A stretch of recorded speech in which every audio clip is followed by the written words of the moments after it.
morning and welcome along to a sun-drenched Pembroke Cricket Club down in Sydney Parade. We have some IP50 Cup action coming up for you. Leinster Lightning taking on the Northwest Warriors. A little bit earlier, the Northwest Warriors won the toss and elected to bat. I'm Isabel Joyce, delighted to have Craig Senior alongside. Looking for a bit of a better contest today, Craig, than we had yesterday in the IP20 trophy. Well, yes, yesterday's game, damp squid I think would be the best way to describe it. Northwest really never got going, so we'll be hoping that for a better performance with the bat today for sure. And well, they have 50 overs this time. And let's see how they get on this morning. I'm sure they would have gone away last night and had a good chat about what happened yesterday, and it happens once every so often. Every team goes through it, but they'll be very keen not to ensure there's not a repeat of yesterday's collapse of wickets. Well, they do have one batsman coming into the lineup today. Northwest Warriors have added Stephen Doherty as Conor Alford makes way. Two changes for the Leinster Lightning lineup. Chris de Freitas and Ruben Wilson coming in for the debutant yesterday, Jai Mundra and Seamus Lynch. They were preferred for the T20 format. De Freitas and Ruben Wilson in for the 50 over format. Of course, this competition, a little bit more interest around it because we still have a couple of teams, even three, who could come out on top in it, depending on a number of outcomes going their way. Leinster Lightning, one of those teams. They are on 7 points at the moment.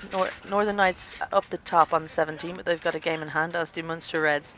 Leinster Lightning need a bonus point win here today, as well as a bonus point win against the Northern Knights in the final game of the tournament. So today's game is very important for Leinster Lightning. If they don't win it, or if they don't get a bonus point, then they're out of contention. We will still have two teams in contention, though. Munster Reds and Northern Knights both have an opportunity to win the competition after today. Fionn Hand with ball in hand. Stephen Doherty facing up. Wide one to start. Takes a tumble, Fionn Hand. Lucky to get away with that one. Probably just about over the wide line. Aidan Seaver, the umpire there, happy enough that it just about stayed in. No sign of swing yet for Fionn Hand, but perhaps the tumble is not helping with his seam position. Well, you may find that if he'd bowled that ball a few overs into the game, Aidan Seavers may have given it away. There may have been just that sort of first ball, it was close enough that we'll just let that one go. But yeah, the tumble certainly wouldn't have helped. Well, short and wide this time. Stephen Doherty helps himself. Doesn't even try and hit it hard, just eases it through the gap on the offside between cover and mid-off for the first boundary and first runs for Northwest Warriors. Oh, a lovely shot through the covers, and it gets the Northwest off the mark. And well, they had a good start yesterday, of course. 10 came from the first over yesterday, and we saw how that ended up. But Stephen Doherty looking very assured there, just picking up on the width and just playing it through on the offside. First boundary of the day. Just three fielders saving a single on the offside, two slips and a third as well. Over correction, wide down leg side. Switch of ends from Fionn Hand from yesterday. He bowled well in that T20 game, so I'm a little bit surprised to see him switch ends. Fine leg and third, the two on the boundary, and then Chris de Freitas, quite a square mid-wicket there. Sam Harbinson in mid-on. So lots of gaps if Stephen Doherty gets any width, or if it's a little bit too straight from Fionn Hand. Well, yes, he has swapped ends this morning.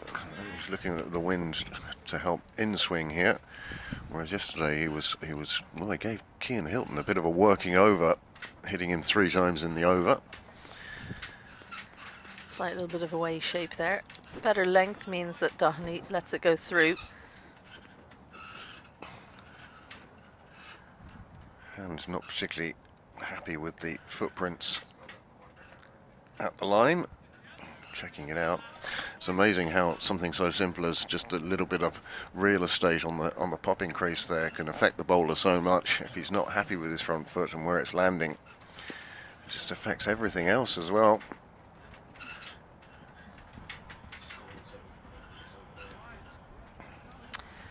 Just having a couple of issues with our internet for the scores, but we'll keep you apprised of the score. That's 5 so far. At the wide down leg side and the boundary through the offside.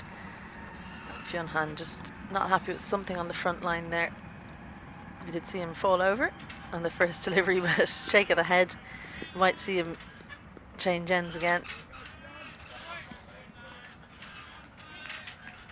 Yeah, you can see that's hanging on his mind. Rather than the delivery he wants to bowl, he's thinking about his delivery stride. Too straight, but helped around the corner, down to fine leg. Wilson keeps it to 1. Gavin Ralston didn't have a great time of it yesterday in that T20.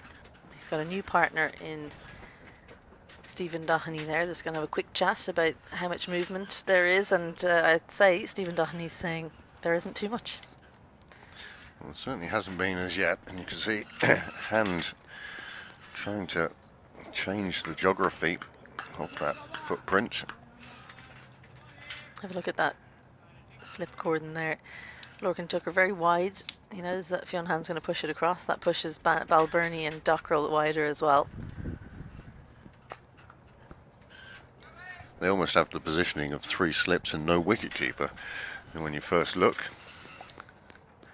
7 from the first over. Northwest Warriors starting well.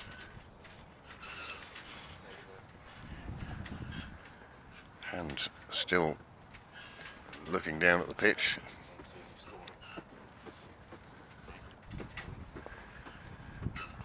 He's definitely giving that a good work over.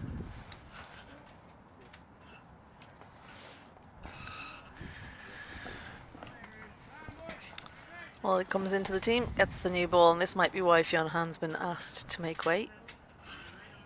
Ruben Wilson preferring the nursery end.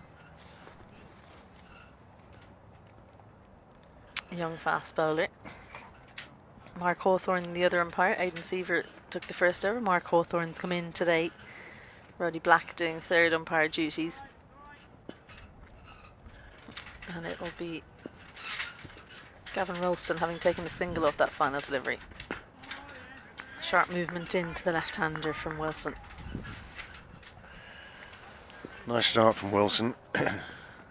Sort of broke through to the Interprovincial Series last year and has done well. He's an elegant looking player, as left-handers so often are, but I heard you guys speaking about it yesterday, how he likes to lift his back foot off the ground and playing through the offside, on the onside in fact, just playing on the front foot. He likes to lift his back foot in a flourish. No shape that time from Wilson, so it will be a wide. Lots of swing on offer yesterday, but not as much cloud cover today, so the bowler's not getting quite as much. Perhaps that's why the Northwest Warriors opted to bat first. Oh yeah, lovely morning here this morning. Sun shining down, plenty of shadows on the pitch. Lovely day to be out there on the paddock. Final fixture is in Pembroke Cricket Club for the season in the interprovincial matches. Got, I think it's Breedy next week, is that right? And then so, yeah. Oak Hill in the final round the following week. If Leinster Lightning can win this game with a bonus point, then it will come down, well, depending on, well, yes, it will come down to that last game, because if Munster Reds win next week, the Northern Knights can still win the competition with a victory in that final fixture. So a lot more interest in those terms in this competition compared with the IP20. Leinster Lightning have been unbeaten in that competition. Edge down to Hand down at third. Almost tried to pull out of that shot, nearly sent it into the hands of George Dockrell in second. Well, he was definitely changing his mind on his shot there, but ended up just getting enough on it to run it down third, take the single, rotate the strike. This has been a steadier start, apart from that one Stephen Doherty boundary in the first over. It's just been kind of steady here. I think that's another reason why the Northwest Warriors would have opted to bat first. Leinster Lightning are an imposing batting unit, so you wouldn't want to chase if your batting's a little bit shaky. Wilson to Doherty, gets a good bit of bounce this time. Definitely his strength, Doherty, is, and he's given any kind of width, so need to be careful to keep it, to off stump, fourth stump line. Yeah, any width, he really gets to free his arms. Just wants to give the Northwest a steady platform here.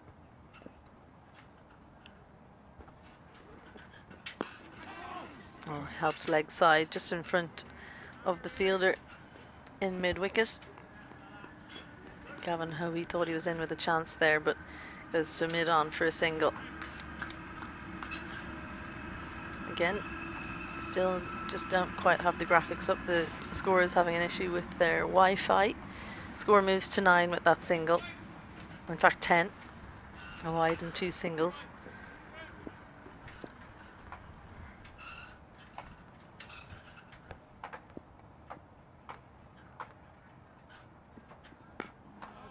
Better from Wilson. So decent opening over for him. 2 overs gone, 10 without loss. One thing you might notice, and we see this all the time with sight screens, Wilson's coming around the wicket there, and Doherty or Rolston didn't ask for the sight screen to be moved, and yet it seemed to be right in line, the edge of it. I mean, either all black or all white would be fine, but he seems to have gone with just a bit of the sight screen behind the bowler. So we'll see how he adjusts there later on.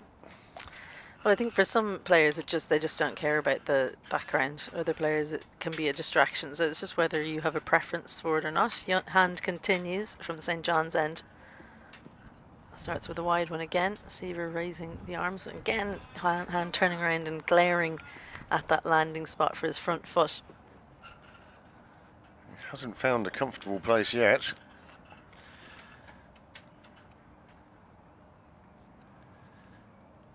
Certainly giving that popping crease a good working over during these first 2 overs. But the Northwest won't mind, because if he's worried about his foot landing, then he's not thinking about his bowling. Better aerial from Doherty. Slices it away down to third. Well, it is one of those things, once it gets into your head, and he's working around a spot that his foot isn't even landing on. So that's his first, should be his first protocol, is finding where his front foot is actually landing and giving that area working over. He's going to come around the wicket to the left-hander. Maybe he'll find this a little bit better. Seems a bit happier with the ground on that side. Only time will tell. Morgan Tucker just straightening up a little bit behind the stumps. He's moving his slips because of the change of angle.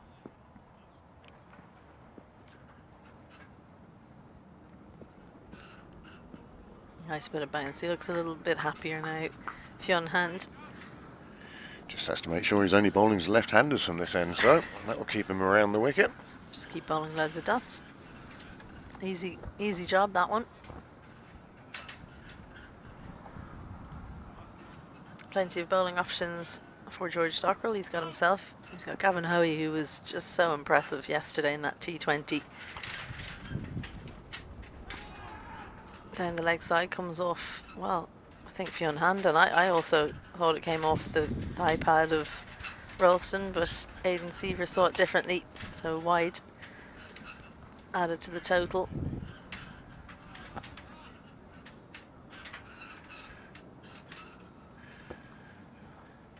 Well, if it came off anything, it was probably the t-shirt, but the carry, I think, shows it came off nothing.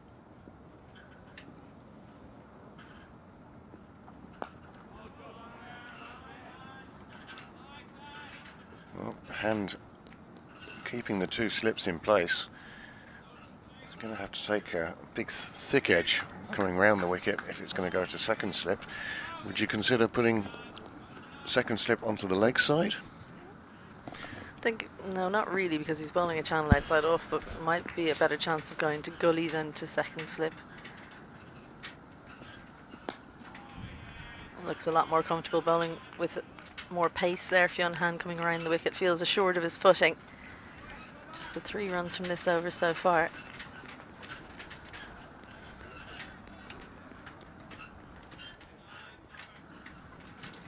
Hopefully we do get that internet issue sorted for you.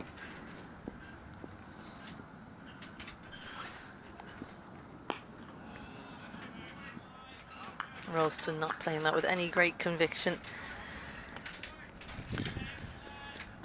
So often you see the batsman play a shot and then just moments later play the shot they wish they'd played. And I think that's the situation there with Ralston. Yeah, well, I mean, the shot he practiced wasn't too dissimilar to the one he played. Maybe it was just in execution more so than anything else. A leading edge to point, closes out the third over. Much better one from Fionn Hand. Happier coming round the wicket. 3 runs from it. 3 gone. 13 without loss.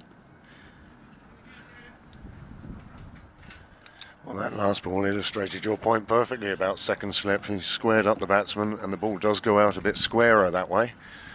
And perhaps second slip would be better off in a gully position.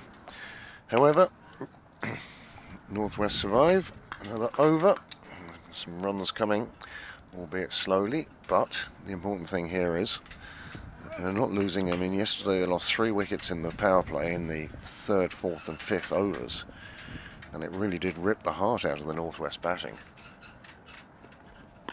Wilson just a little bit too straight, tucked off the hip. Doherty sets off at good pace, so they'll come back for an easy second run. Well, 13 without loss after 3. I think in a 50-over fixture you'd be happy enough with that. Yeah, good steady start. Haven't really been any shots in anger. Haven't had to force the runs. Northwest Warriors taken pretty much what's on offer. Doherty's come back into the team and looked comfortable. They really missed him yesterday in that T20 fixture.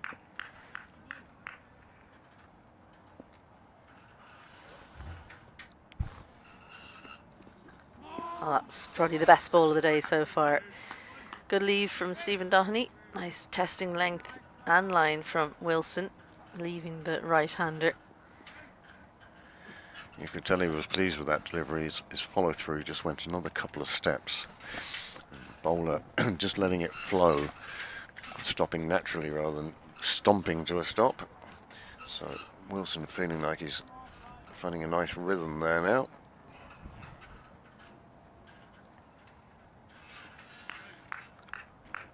Doherty just taking his time after that delivery.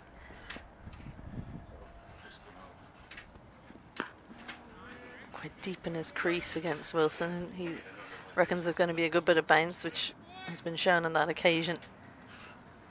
Looks like he's got that bit stronger, Ruben Wilson, over the course of the summer. We saw him earlier on in the season. It's not so much that he's added pace so much as conviction with the way he bowls into the pitch and gets that extra bit of bounce because of it. It's great to see the continuous improvement, really. I'm looking forward to seeing what another winter of gym work does for Ruben. Straight to Harry Tector and point.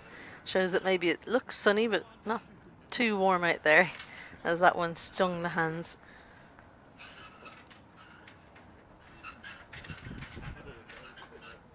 As so often happens, you feel like the summer's just getting started, then it hits July and all of a sudden it's nearly over.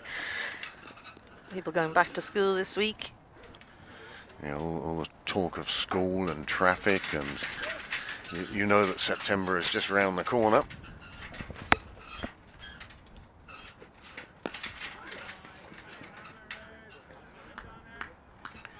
Of course, it's much more difficult to get to these games with all the extra school traffic. So selfish of those youngsters wanting to go and get an education.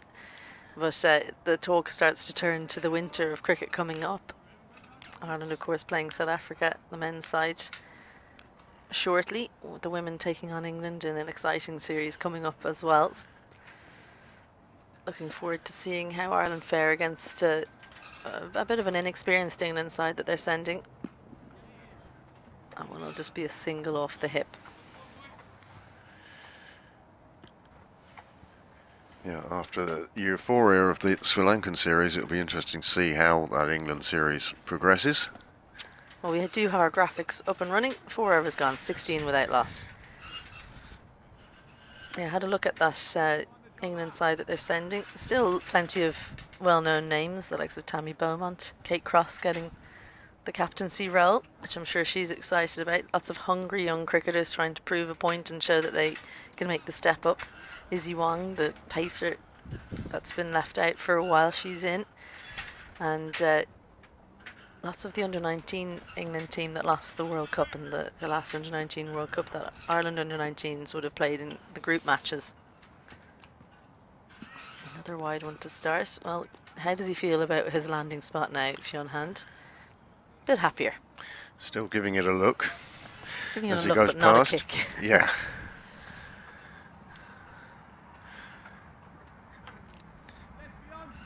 Well, interesting as well to see if Ireland women will travel to Bangladesh. The upcoming World Cup has been moved from there because of political unrest in recent times. To straight down leg side. And of course Ireland travelling the women's team to India in the new year, which will be an exciting time. There used to be an off-season for cricket. It just isn't anymore. Well, that's why it's a good thing they're professional now, hey? Yeah, absolutely. Absolutely. Gone are the days, I remember Ed Giddens, a county player, he used to sell Christmas trees in the off-season, and that's how he funded his winter. Now, of course, players fully professional. A lot travel around the world, seeking the sun, seeking where cricket's being played. For instance, I believe Gavin Hoey is heading back to Australia this winter, University of New South Wales in Sydney. He had a successful time of it there previously, so returning. Yeah, I think they'll be happy to see his improvement over their winter, because I think he's really improved. I haven't seen too much of him in the middle of the season, and from beginning to end he looks like he's really added to his skills. And coming in even a little bit wider. And there is Gavin Hoey doing the fielding on the offside. Yeah, we didn't see too much of him in Pembroke this year. He was one of the dual club people also playing for Trinity, and therefore was cup tied for certain competitions with Pembroke.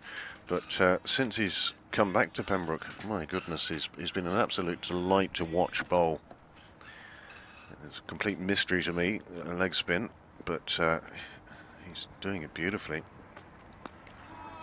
He's got a good teacher in his dad, Conor Hoey. Yeah. Who's a stern teacher, but has all of the knowledge required. And great to see that the great tradition of Trinity cricket's continuing in the Hoey line.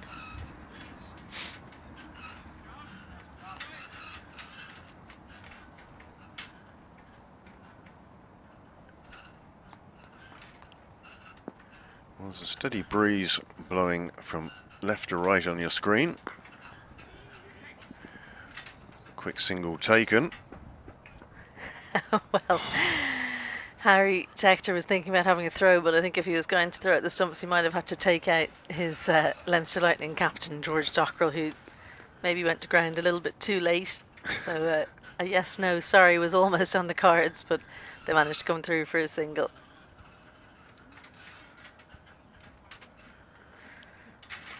Again, evidence that maybe when he's coming around the wicket, Fionn Hand, he should have a gully rather than a second slip. Angled in, and another single. Sedate start this from Northwest Warriors, but they need to just be mindful that perhaps their batting is a little bit brittle. At the bottom of the IP50 Cup table, 4 games played, 4 points on the board.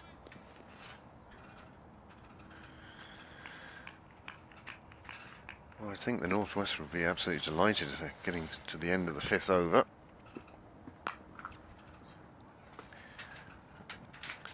No wickets down. 5 gone, 22 without loss. That is the sort of steady start that the Northwest Warriors would have been talking about overnight and this morning.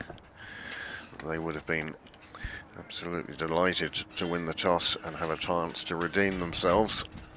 I'm sure individually as batsmen they were disappointed as much as a team with their total yesterday of 83, which the Lightning chased down without concern.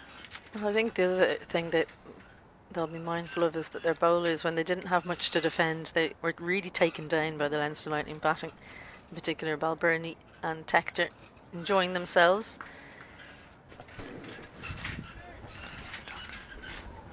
Tucker it was, in fact, instead of Tector. There's Tuckers and Tectors everywhere. Well, one Tector was out, one Tector didn't bat. There's that chance and it's gone. Gavin Ralston pushes onto the front foot, looks to hit it over mid-on, but the fielder comes round and takes a decent catch. It's John McNally there, who took a pretty easy catch on the run, and Wilson makes the breakthrough. Northwest Warriors lose their first. Ralston goes for 4. Northwest Warriors 22 for 1. Well, I get the feeling that Ralston was feeling that he wasn't scoring fast enough. He'd had 4 runs from 13 deliveries when this happened. Looking to be a bit more positive. Lifted over the ring. It wasn't to be. You could see his back leg lifting as he played the shot. And perhaps as well as that looks, perhaps it's taking away a bit of the strength from the shot itself. Well, I think he should have just played it straight back over the bowler's head. The length was there. Wilson had come around the wicket. That had paid dividends in the end, but perhaps if he'd just played a regular shot down the ground. No fielders back over the bowler's head. So even if it had been a similar connection, he might have got a boundary or 2 to the total, but it wasn't to be. So the sedate start, the quiet start for Northwest Warriors ends. Ralston goes, and it's Doherty who will join Stephen Doherty. So we've got Doherty and Doherty, mouthful of its own there. Liam Doherty. 2 right-handers for Wilson to bowl at. Fionn Hand won't be the happier because of the left-hander going, but Wilson I'm sure will be happy enough. Short, pulled by Doherty, probably going the wrong side of the wicket there. The line, you would think, invites you to go offside where there's only one fielder in covers. Just has to be Christophraitis in there. Yeah, Darcy first ball outside off, and he's pulling it mid-on. But he'll be glad to have felt ball on bat.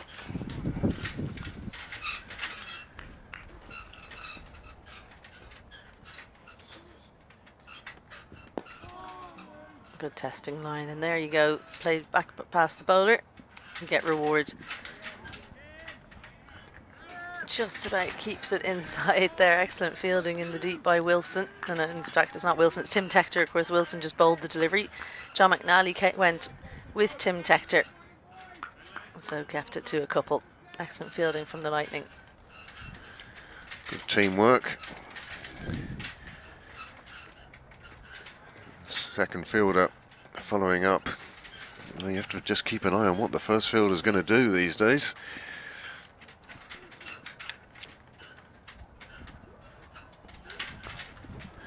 Short and help down the leg side. Fionn Hand as well, diving to his left and gets to his feet quickly to keep it to a single. Just again illustrating our point about Leinster Lightning's fielding. It was excellent yesterday. Definitely a theme for the Leinster Lightning is that standard of fielding. Probably not quite up to their standard are the Northwest Warriors.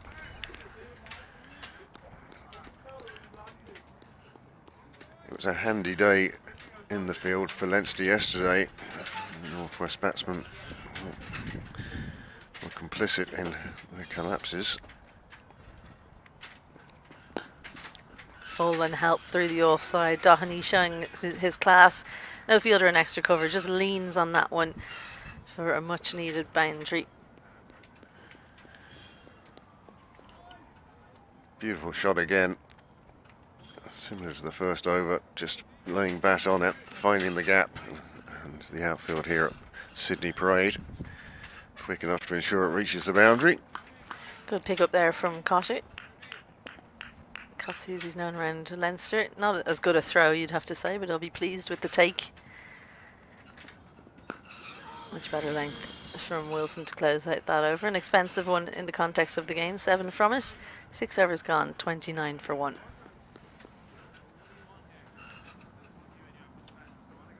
Nothing wrong with the run rate as far as the Northwest are concerned at this stage. Just that one wicket to have fallen. Ralston, sort of half clothing one. Nice easy catch taken, and that was the wicket to fall. But 44 overs to go, plenty of time. They can just settle down. Doheny has been waiting for the bad ball, and when he sees it, he gets his runs. Yeah, good 50 over cricket. Well, we're going to have a change in bowling. Fionn Hand has just bowled the 3 overs up top. He hasn't been happy with the conditions down this end at the St John's end, so John McNally has been sent in to bowl. Bowled tightly in the T20, got his first wicket for the final wicket of the innings against Northwest Warriors yesterday. Good young talent for Clontarf CC and for Leinster Lightning. Starts with a short one. Oh. What a catch from Chris de Freitas in mid-wicket. The change of bowling does the job. O'Doherty came in looking like he meant business.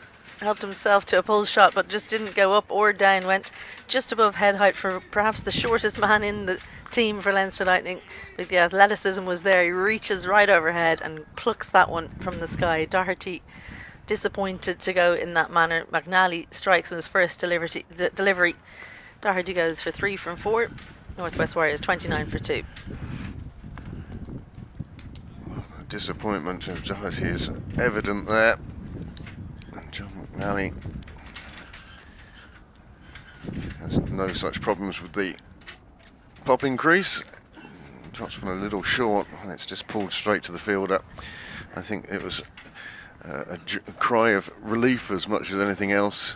He thought that when he let that one go, it was going to clear the fielder and go racing away to the boundary, but instead, de Freitas making a marvellous catch. Athleticism at its best. And McNally picks up a wicket with his first delivery, and suddenly the Northwest in a little bit of trouble again. Well, I think as well the expression from Chris de Freitas shows he maybe jumped a little bit too early. Don't think that Doherty got the connection he wanted. It kind of hit high on the bat. So he jumped a little bit early. Had to hang in the air and wait for that one. New man out, Cian Hilton. Comes out at number 4. 29 for 2 Northwest Warriors. So after looking watchful at the start, they've somewhat thrown away a couple of wickets. Never good to lose your first 2 to catches. So much space over the fielders, especially with 2 slips in place. Good attacking line and length from John McNally. Just welcoming Hilton to the crease. A lovely first ball for Hilton. McNally pushed that one well into the pitch. It did rise up towards the torso of the batsman. But McNally will be delighted. Wicket with the first ball. New batsman facing now.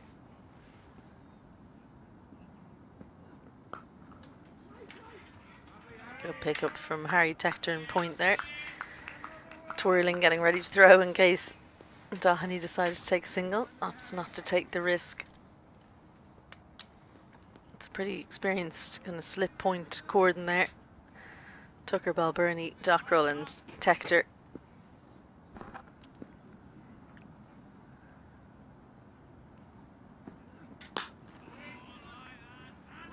Well, a rare misfield from Gavin Howie, but the 2 Tectors coming around to back him up. Great to see Tim, Harry and big brother Jack going and sporting Alice, their younger sister, when she made her debut a couple of weeks ago against Sri Lanka.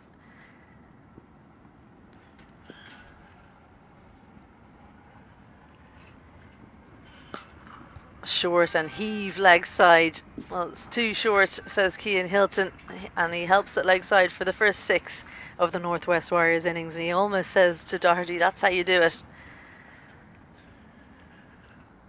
So quickly onto the delivery. Picked it up on length. Whipped it away. Only concern was watching where it landed. No attempt to head off for a single. Knew he was safe enough with their first 6 of the day. And just helped leg side. That'll follow up the 6 with a 4. So 10 runs off the final 2 deliveries of McNally's over. He hadn't gone for run up until that point, but he finishes that one 1 for 10. And after 7, Northwest Warriors 39 for 2. Well, this is going to be a very important partnership for the Northwest. Hilton and Doheny. They really need to take this for a few overs. They really want to avoid losing a 3rd wicket before the end of the power play. Power play, 3 overs to go. But they're also willing to try and add to the Northwest total when they see the right delivery, as Hilton did on that occasion. Ruben Wilson will continue.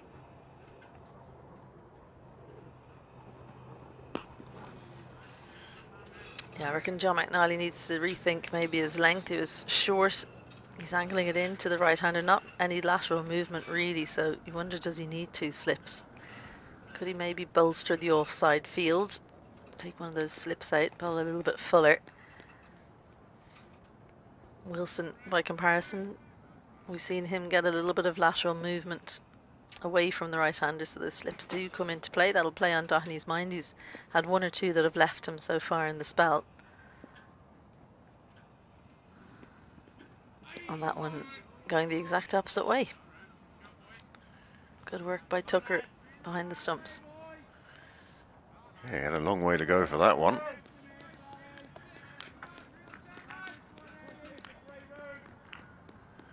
Well, still plenty of encouragement in the Leinster Lightning fielders.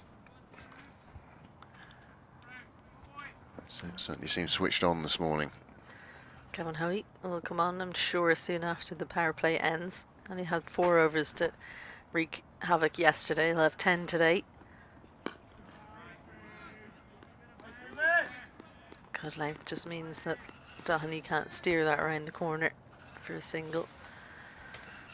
Yes, Gavin Hoey taking 3 wickets inside the first 2.5 overs of his spell yesterday. He'll be licking his lips at the opportunity for 10 overs today. Definitely a helpful surface for leg spin.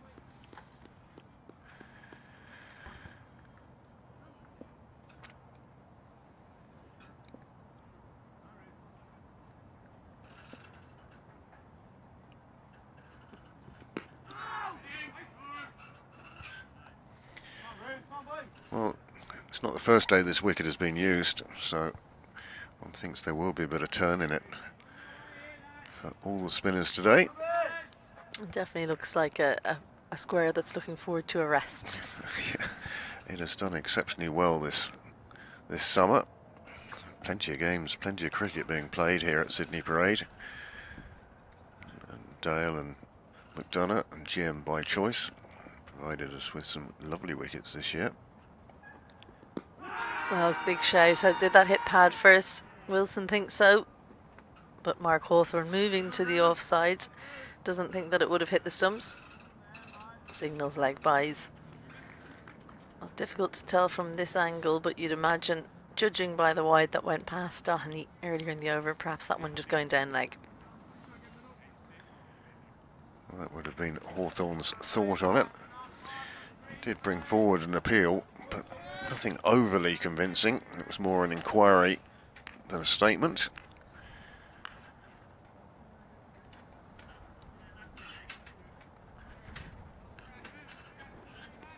The old Velcro boots, so much easier than tying those laces up. I think there's laces as well, isn't there? I think there's a bit of both there. Oh, well, that's testing. Hilton coming across that one ever so slightly.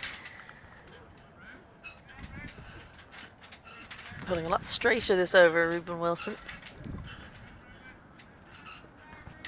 You'd imagine that once the power play ends, we'll see a lot of spin from this end, the St John's end. Spinners in general looked to favour it, and we'll have seam from the other end. Maybe Fionn Hand will return after Wilson bowls 5 or 6 overs.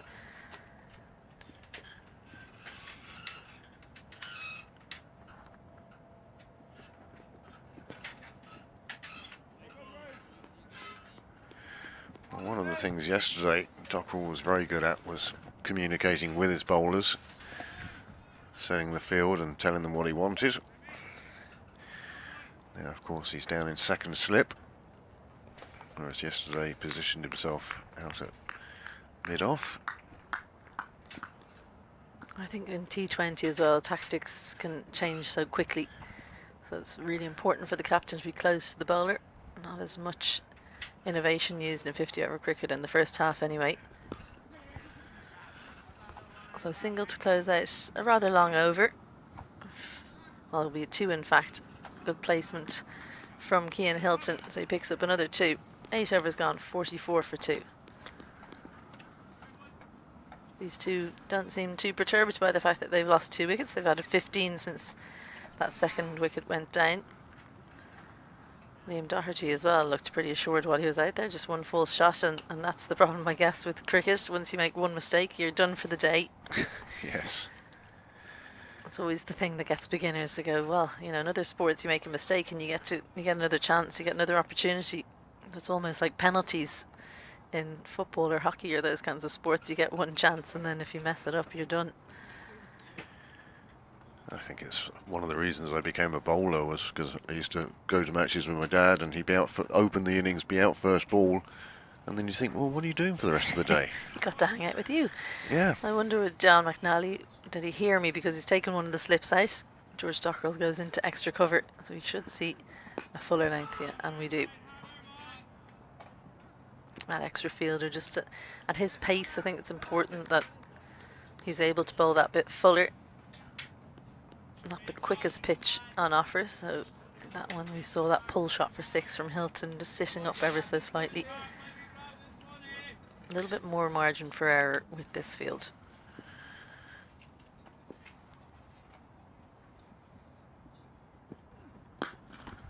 But 2 full and 2 wide from John McNally, so the fielder in extra cover. George Dockrell can't cut it off. That was a shot of real class from Stephen Doherty, who gets the hands right through that one. There's no doubt when he gets the right delivery, he loves playing that shot through extra cover. It's been profitable for him today. It's been a watchful innings from Doherty, but he's also been quick to put away anything short and wide like that ball. And anything short and straight like that one. A second 6 off John McNally's bowling. He's finding it difficult to find the right length here in Pembroke, and we mentioned how George Dockrell will speak to his bowlers. We'll get a chat to him now. Just a little bit of advice. 2 straight just on the hip, helped around the corner from Doherty. Trusted to his hands, and he knew there was just one fielder out on the leg side on the boundary. He's marshalling a wide fine leg position. Much better from John McNally. Hit the pitch hard but bowled a little bit fuller. Well, he started with a wicket. The last 2 balls of his previous over, he conceded 10 runs. Seems to be all or nothing for McNally today. Dots or boundaries so far. Wide this time. Other seam options available. We've seen Fionn Hand not be happy down this end, so I think we'll see him down the other end. Sam Harbinson as well is someone that George Dockrell will no doubt call on. And then himself and Gavin Hoey with the spin. Has Harry Tector as well up the sleeve. We've seen him. Very underrated as a bowler, I think, Harry Tector. He's in this Paul Stirling category, isn't he? Oh, well, that was aerial for a while. Harry Tector puts in the despairing dive, and the dots or boundaries theme continues for McNally. An expensive couple of overs from him just continues to be expensive. You get the feeling at the moment that George Dockrell, he's looking for the end of the power play. He was hoping that McNally would help him get there. But it's proved to be, as you say, an expensive couple of overs for him, despite taking a wicket with that first ball. Well, the 6 brought up the 50 earlier in the over, but quickly moving towards 60 here. A chance, not quite reaching Sam Harbinson. Well, the heart would have been in the mouth for Stephen Doherty after taking the over for 14. He almost gave it away, but just steers it leg side or wide of Sam Harbinson and mid-on. Another expensive one for McNally comes to a close. 16 from it, 9 overs gone, 60 for 2. Well, those have been a couple of good overs for the Northwest Warriors. You can see those 2 early wickets falling. Ruston and Doherty both falling to catches, and 11 extras thus far out of a total of 60. He took the wicket to McNally, but he's been expensive, gone at 13s. But Hand and Wilson started pretty well. Wilson in particular goes 1 for 16 from his 4. He'll come off now as Fionn Hand does change ends to close out the power play. Bowled 3 overs for 16 so far, but wasn't happy with the conditions underfoot.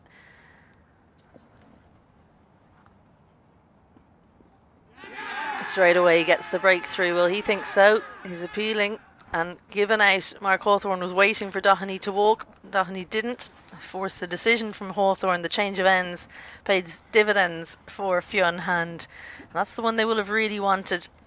Stephen Doherty was looking like he was getting right into the flow of things. Comes into the team today, but he's been cut behind by Lorcan Tucker, 30 from 31, and Northwest Warriors lose their third. They're 60 for 3. Well, Hand changing ends. He wasn't happy with his foot, bowling over the wicket from the St John's end, switched to the nursery end, and the first ball just enticing the shot from Doherty, taking the edge and going through to the keeper. As you say, Mark Hawthorne, same as Aidan Seavers yesterday, sort of giving the batsman time to depart of his own volition. It wasn't to be, so he gives him the signal, sends him on his way, and that's 3rd wicket down, as we said. 3rd wicket inside the power play. It's not ideal for the Northwest.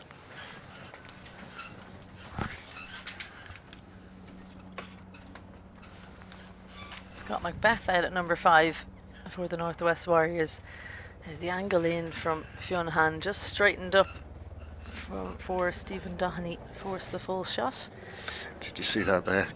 Gavin Hoey just changing his fielding position, but he just ran in towards the stumps just to show, I'm ready to bowl, Skip. You suspect we won't be too long before we do see him. Well, this would have been exactly what Leinster Lightning would have wanted. 3 wickets in the power play. They had the exact same yesterday and they were successful on that occasion. He does need his front foot to land correctly, Fionn Hand, because he's always leaning to the offside. So if there's unsure footing for him, he's at that kind of position where he can lose his footing at the front foot. That's why he's so concerned with it. No such problems for John McNally. I can imagine we'll be seeing him finish his opening spell. Oh well, takes the inside edge, just cannons past the leg stump, almost a 4th wicket for the Leinster Lightning. They're up and about now. They were getting a little bit quiet. I don't think they were too worried, but definitely fuller of voice now that they've taken that wicket of Doherty. Always gets a fielding side going, the taking of wickets. Especially after yesterday's game, Lightning will be feeling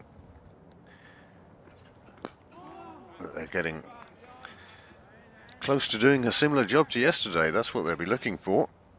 Absolutely. Cian Hilton just having a think there, I think, out in the middle, because he went on the back foot there. Very full delivery to be going back to from Fionn Hand.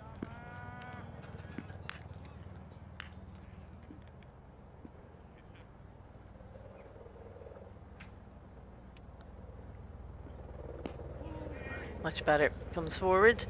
Soft hands means it'll go through for a single. Didn't look too assured on that first delivery, Scott Macbeth, so he'll have to survive this delivery, get through the power play, try and get through without losing any more wickets will be the thought for the Northwest Warriors.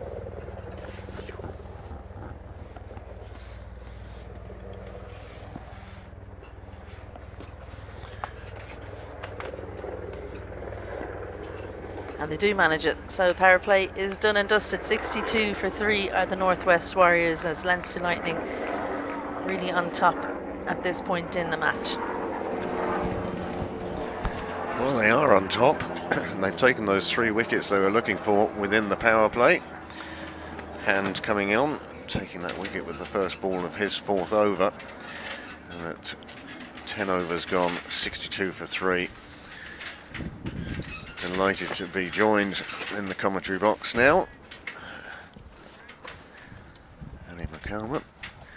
Ali, that was an interesting opening salvo from both sides, and now we get to see Gavin Hoey coming on from the St John's end. You've joined us at the right time, I feel. I think so, yeah, just straight out of the power play. As soon as we're out, Gavin Hoey giving the ball, and no shock, he's going to bowl from this St John's end. And as he having a little chat earlier on, I think it would have taken Sherlock Holmes to work out he was going to bowl again from this end. His 4 overs yesterday were just a delight to watch, really. Bit of an art of leg spin. And again, as you were mentioning, he's got 10 to bowl today. He'll be chomping at the bit to get at it here. But 3 down already for the Warriors. It's, yeah. Well, 2 men out on the deep on the leg side. The trap is laid, as they say.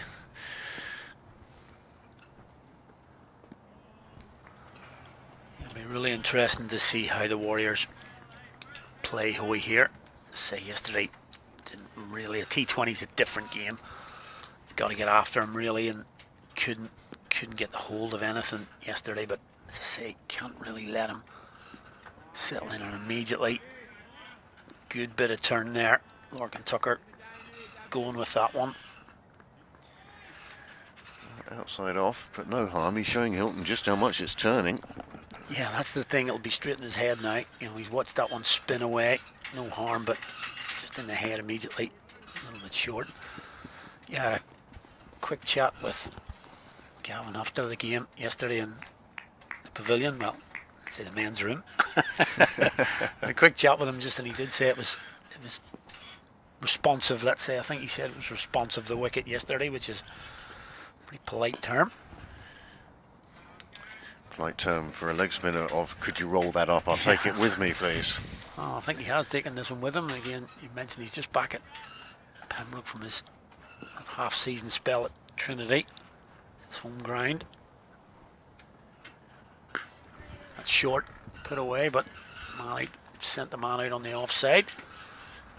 So it will just be 1.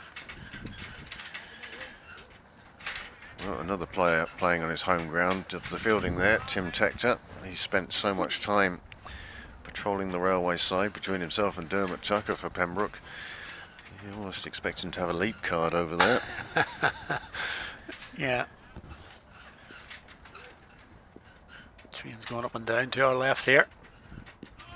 Beautifully bowled. Exactly what we're talking about there. Scott Macbeth. He's a really strange player to spin. Scott Macbeth, he can really take down a spinner and take them out of the attack, really. But when he's playing defensively, can struggle with the ball. Like most players, I suppose, when it is turning, can struggle to get. He's a bit of a boundary hitter off the spinners, but when he gets it right, he can demolish a spinner. But it's going to be difficult against Hoey today. Well, the other thing, of course, is that Northwest batsmen can't sort of go into their shells and think we've got to play Hoey out. They do need to get some runs as well. Yeah, but it's that plan that we've got to talk about. We didn't see very much of that yesterday. A plan A, first of all. You know, we always talk about having a plan B. For me, it didn't really look like they had a plan A yesterday. We just go out and play a bit of cricket, see how it went, and obviously didn't go well.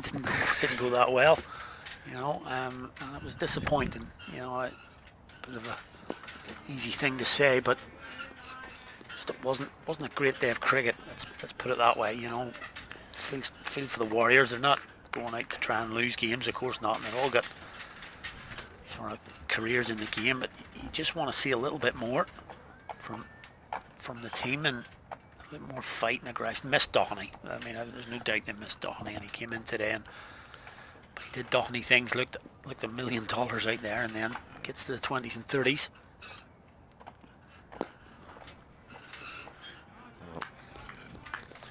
And he certainly enjoyed his cover drives anyway. Beautiful shots. Unfortunately, no longer in the middle.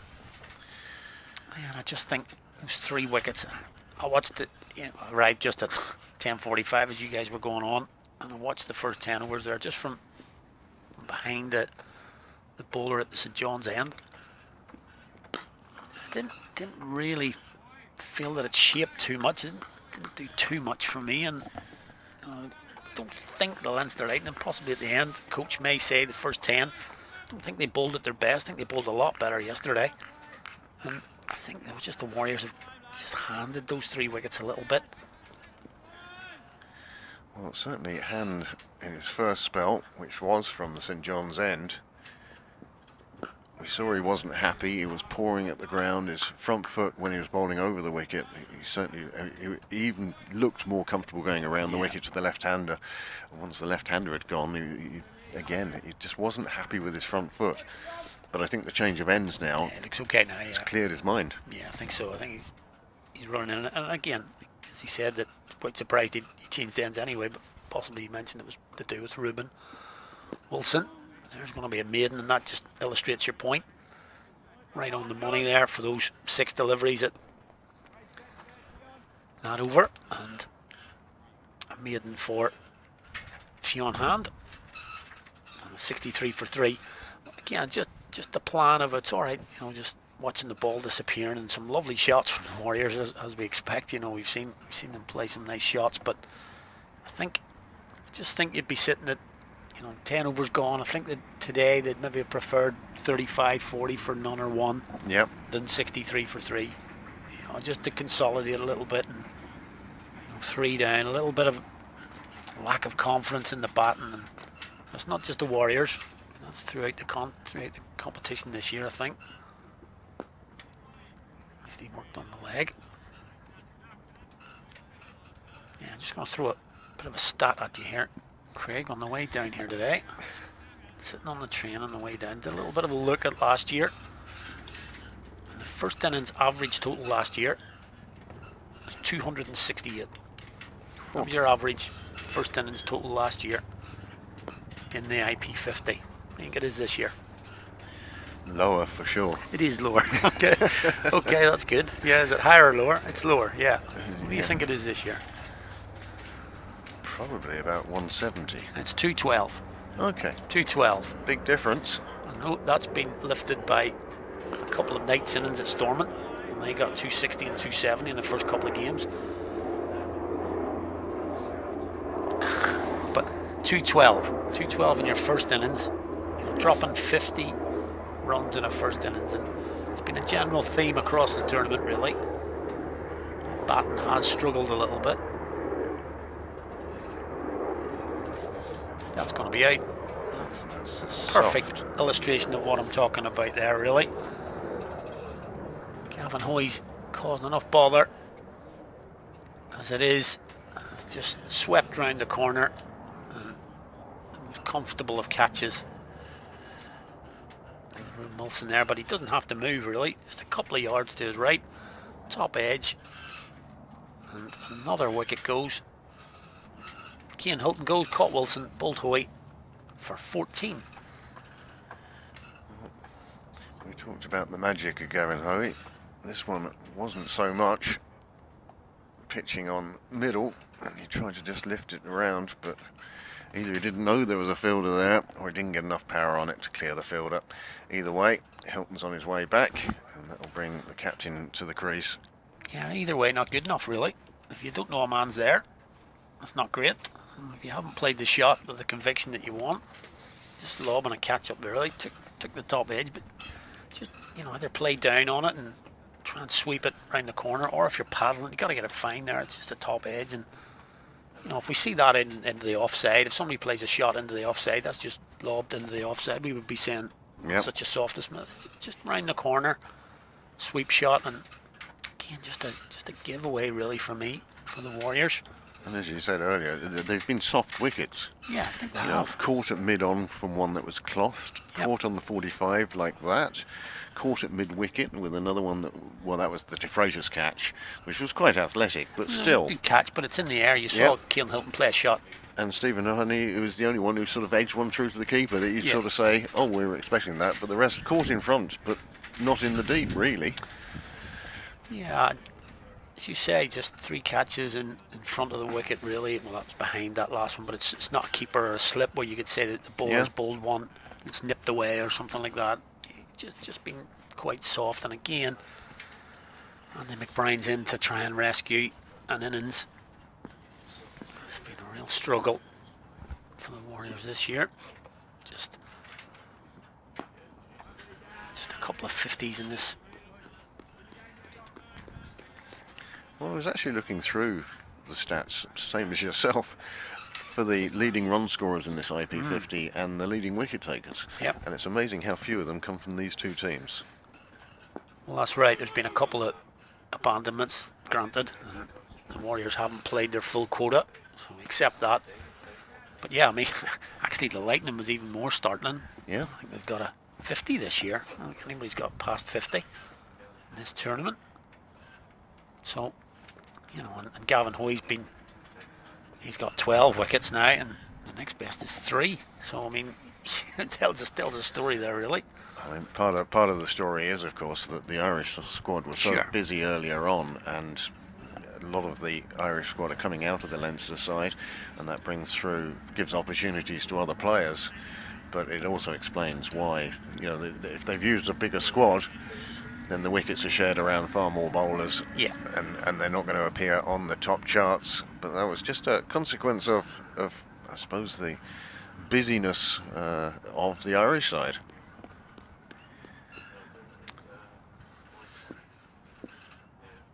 Yeah, just looking at that, but you know, as I say, 212 for a first innings. If you're talking about a 50 over game, if we were like sort of club outlet, I mean, you're looking at, you know, so you watch Pembroke week in, week out, and it is club cricket, which is a level below. But if you were getting 212 every week, you wouldn't be winning too many games in your club sides. You know what I mean? And even in the NC and Northwest, 212.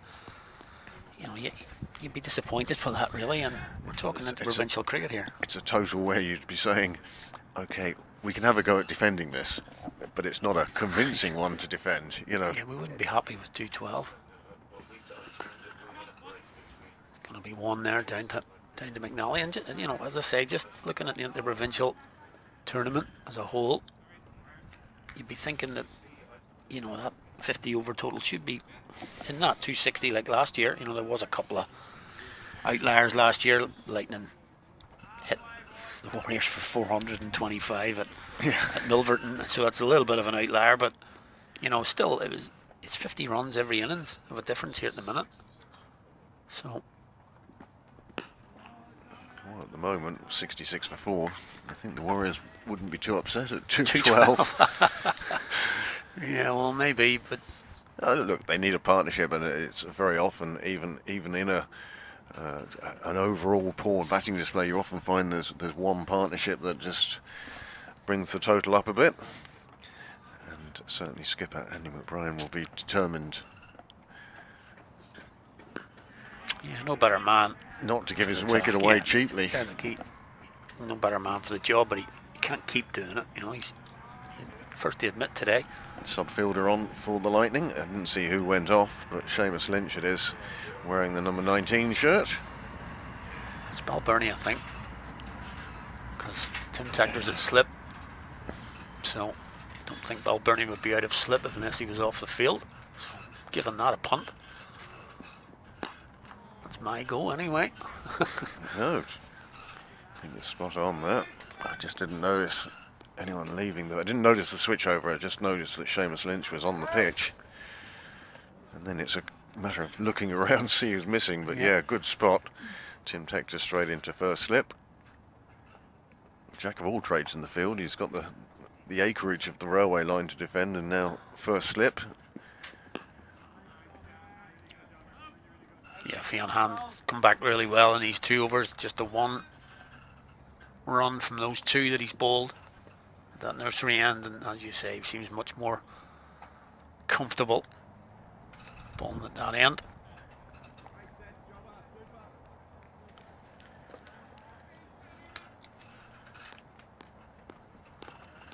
Hoey to bowl the 15th over.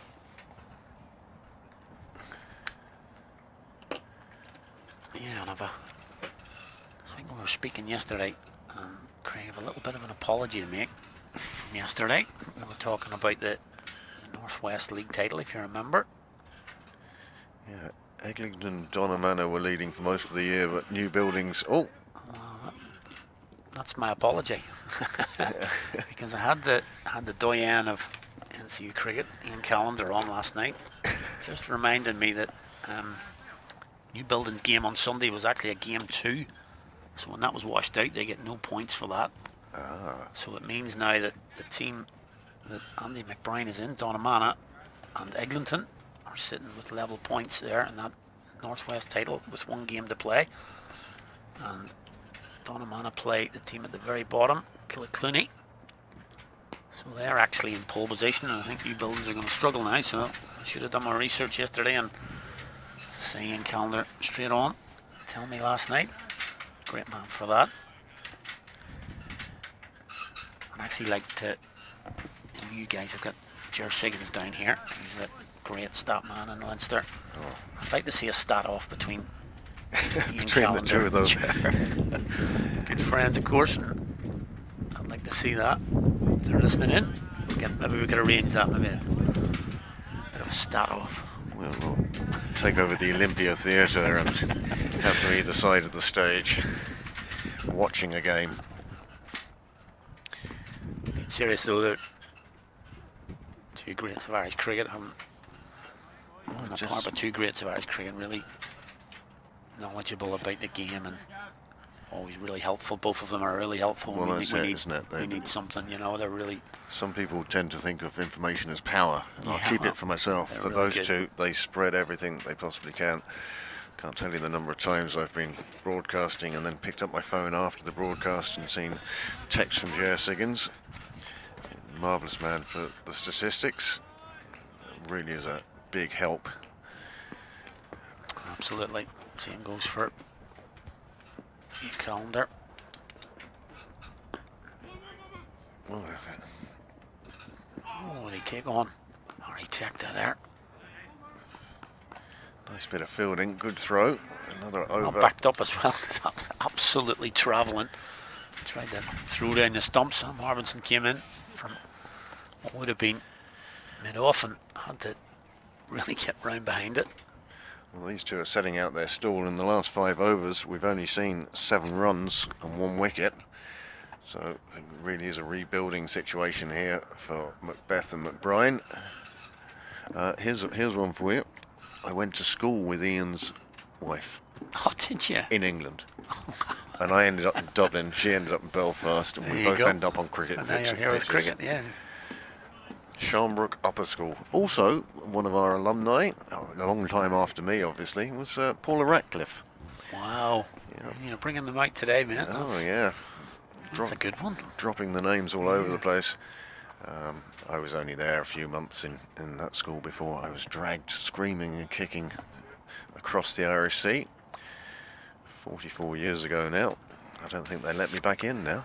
Yeah, I was going to say you might need to be screaming and kicking to get you back again. Yeah.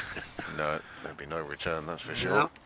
It's going to be Harry Tector. We spoke about Harry as an option earlier on. I think he's perhaps underused for an off-spinner. Plenty of height. Balbirnie back on the field. Yeah, you'll see him in a minute. There he is. And it slipped. So, Tector to Andy McBride.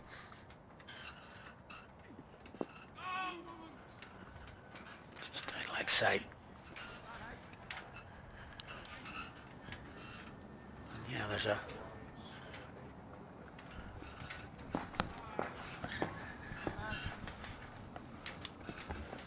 Yeah, we were mentioning the Northwest, and pick the brains of yourself. I think Isabel will be on the second. It's going to be down to the wire there as well with your club Pembroke and Izzy's club Marion. So where do you see that one going? he said as a leading question. That is a leading question. Well, first of all, Pembroke playing Balbriggan here at Sydney Parade on Saturday. They have to win that, and then they can take it to a last game showdown. And that last game was against? Merion, in Anglesey Road. Lovely. Couldn't have scripted that one any better. Driven a full toss. Yeah, I might even venture down for that one. Well, yeah, Should be a good one. I'm going to ask Izzy the same question now when she comes on. Maybe she fancies that day. Let's hope it goes down to the last day of the season. Would be a cracker here in Leinster. Club season. Well, what's been nice about the Leinster seasons is that there hasn't been a team dominating. Now, Pembroke in the league are unbeaten, but they've had 2 ties, they've had call-offs, etc. Merion currently are 11.5 points ahead. But as I say, if Pembroke beat Balbriggan at the weekend, then it makes sure that the title goes down to the last game. No disrespect to Balbriggan. I think a lot of people would really like to see that, you know, a league title decider. Well, Merion playing Phoenix in a repeat of the Irish Senior Cup final. Be a bit of, we remember how that went down. There. So there'll be, as you say, there'll be a bit in that game.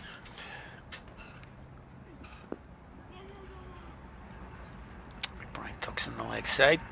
No single. As you say, Macbeth and McBride seem to have tucked away the boundary shots for now. Happy to work singles and try and rebuild this 4 down. And defended the last ball, so 3 singles. Tector's first, 72 for 4.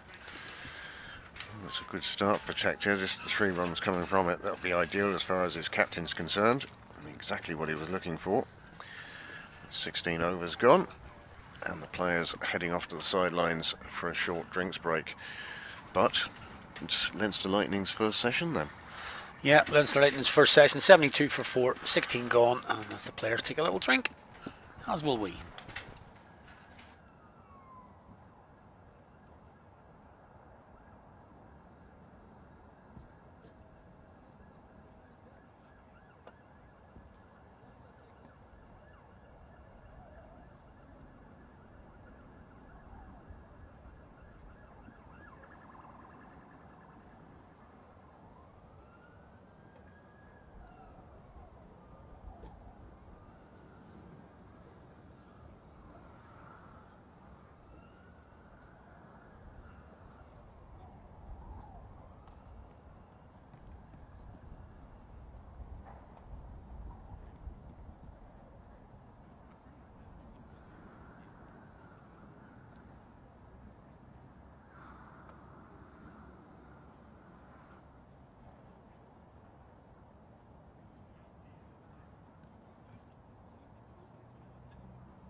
And we're back here with Pembroke after that drinks break for both sides after 16 overs. And it's going to be Gavin Hoy to continue from this St John's end. He started nicely, but good time to bowl as well for the spinners. These two, Macbeth and McBride, having to bed in here. Last 5 or 6 overs not gone for many runs and certainly no boundaries. Decided to try and just keep wickets in hand here. He's going to love that look from Andrew Balbirnie. We'll see it again in a second. He's standing at slip here. And we'll just see the look at that look. The two-capper. And the double-deck cap. Gives him that mad professor look, really, doesn't it? Don't think he's ever been called that.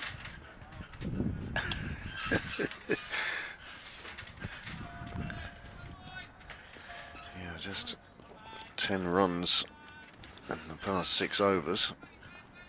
There he is. Look at that. It's the sunglasses between the two. Yeah, it's his sunglasses in between, yeah. Acting as a spacer. Oh, he looks good. I'll have to get that clipped. That'll be his new screensaver. Profile pic. Bit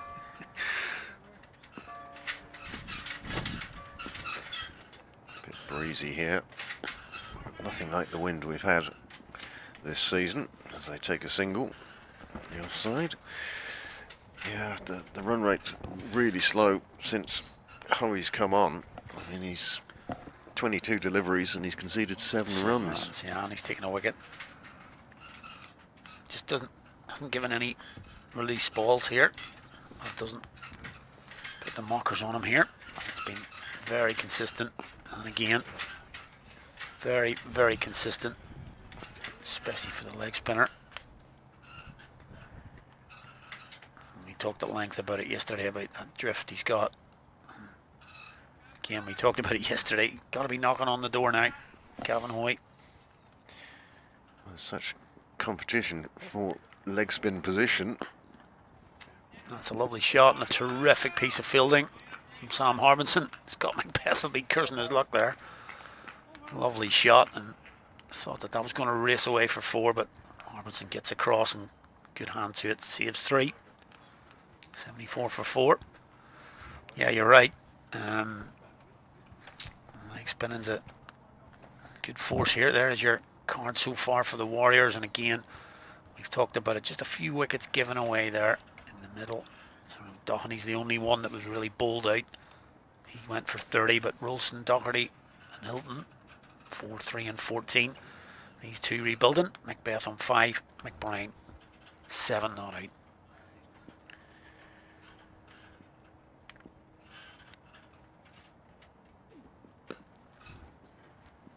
Out in the boundary, we'll field that. Yeah, the leg spin department always looking for a left arm spinner, a leg spinner, and last few years they've come along in bundles. Yeah. But Ben White's the man in situ at the minute, and can't say he's done anything wrong. You wouldn't say, you got to take this guy, he's not performing. He is, and he took 5 wickets in the that Irish Senior Cup final that saw Phoenix to victory. So it's not as if he's doing anything wrong, but it's just the fact that certain, and Gareth Delaney obviously his batting will come into the T20 sort of outlet as well, and he's been playing well, but Hoy is just performing week in, week out now, and he's just pushing it in a minute. That's exactly what interprovincial cricket's about. I've talked about the levels of it. That's its purpose, as well as winning trophies for your union. Just trying to push the selectors with performance. And that's what you need to do as well. You see it in the club game as well. Players looking to push through, move up teams, but you need to put the figures behind it, put the pressure on the selectors.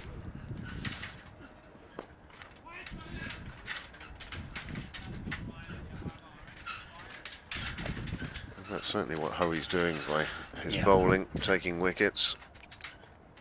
He's provoking this debate, I suppose. Well, that's pretty much all he can do is just perform and let other people do the talking and see if he can get that spot. He got into the test squad, didn't manage to get in the lineup, but was in and around the squad, so he's there or thereabouts, and just interesting to see that main squad due to travel to the UAE. Just getting... Well, spin is certainly working out certainly for is. the Lightning at the moment. Yeah, nothing coming really, just 2 off that. Tector bowls his 2 overs for 5, and it's 76 for 4.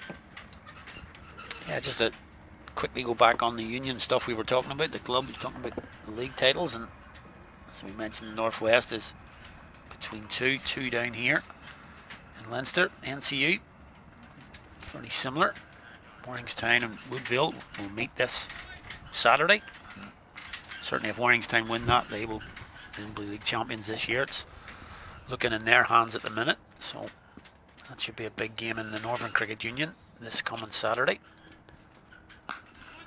Be another single to boundary, and then to finish off in Munster. I think they've got their cup final this weekend. The Quins playing County. That should be a good day down in Cork. You've been down in Cork a few times recently. Great spot. It's certainly a lovely place for cricket down in the Mardyke. Of course, County is celebrating 150 years. How they'd love to mark that with a cup win. They would. Really had a good go at the celebrating of the 150. MCC team they had over earlier in the year. Oh. And that's what happens there. You see, when you get one slightly short, it wasn't overly short, but when you see something that's slightly short, you try and overhit possibly because you're getting nothing else at the minute. We've seen that cosmic best downfall a few times this year.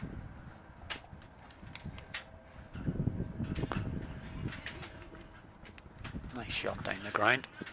Possibly could have pushed there. That just seems to be the mindset. Happy enough to just knock it around for ones. Can't blame them, to be fair, after yesterday and the start today. Well, the first thing in their mind is they've got to bat 50 overs. Yeah. Even at this run rate, to get them over 200. As you say, the average score of 212. That's sort of where they're aiming at the moment. And well, if these two can take it a good bit deeper, who knows what the Northwest could reach.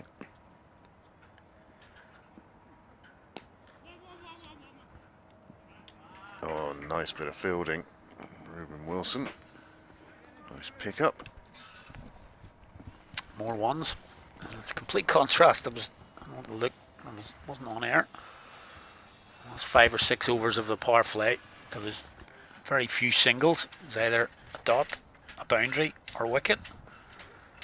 But since that 4th wicket's gone, no boundaries and just singles coming along. Really exclusively just singles. And as we've just mentioned, can't really blame the Warriors at this stage. Captain out there, he's probably just chatting with Macbeth. Let's just bat.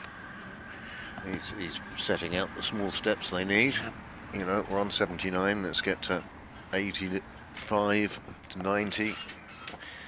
Just small little bites. That's how they've got to approach it now.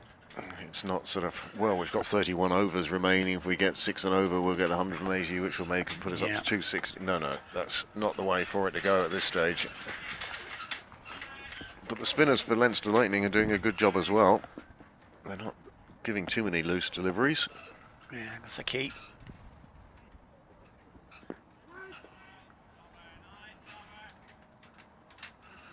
It's just interesting to see how many overs Dockrell gives Tector today. So used to just bowling a couple, 2, 3, maybe max. Right now, even if he gets 2, 3, just interesting to see if he gets a bit of a spell here.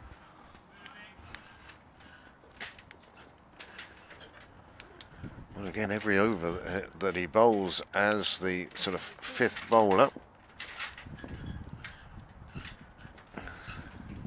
We've yet to see Sam Harbison as well. So, I'm a skipper. Indeed, skipper himself. So he's giving himself plenty of options. He's Oh, for sure, yeah. not painting himself into a corner for the final overs.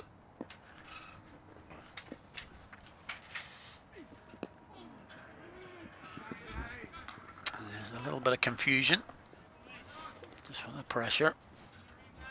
Again, that could have been one, but they're sort of in defensive mode at the minute.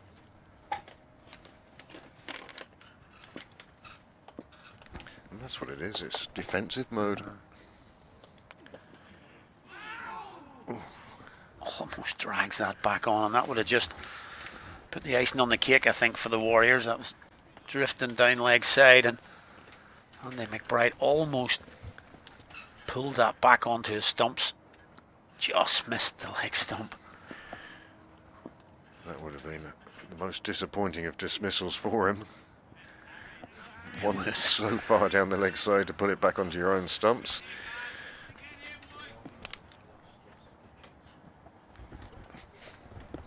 So that brings us to the end of 20. And score 79 for 4.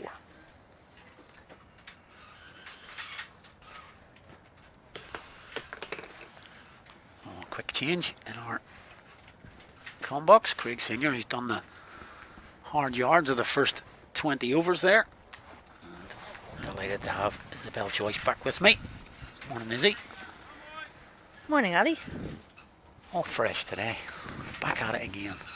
This is it. Well, it's been a quick 10 overs since I left. Always quicker when you're not. Always seems to go really quick, but obviously the two spinners have sort of contributed to that. They've rattled through the overs, you're quite right. Drinks break thrown in there, but it has seemed a very quick 10 overs. And really settling in period for the Warriors after 4 wickets fell pretty quickly. You can hear the Leinster Lightning just letting Northwest Warriors know that it's been slow going since that first 10 overs. They've only added 18 runs since then. I'm not sure that Andy McBride is someone who gets rattled by a bit of chat. No, I don't think so. In fact, I'm quite sure it's the exact opposite. I would say it is the opposite. It's probably one you don't talk to, or one of those a few about, and you don't talk to. And he's one of those.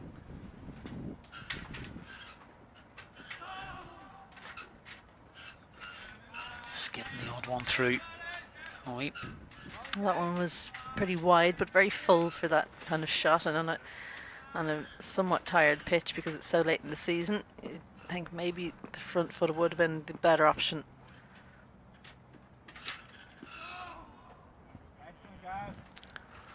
Comes forward to that one, but Hoey beats him.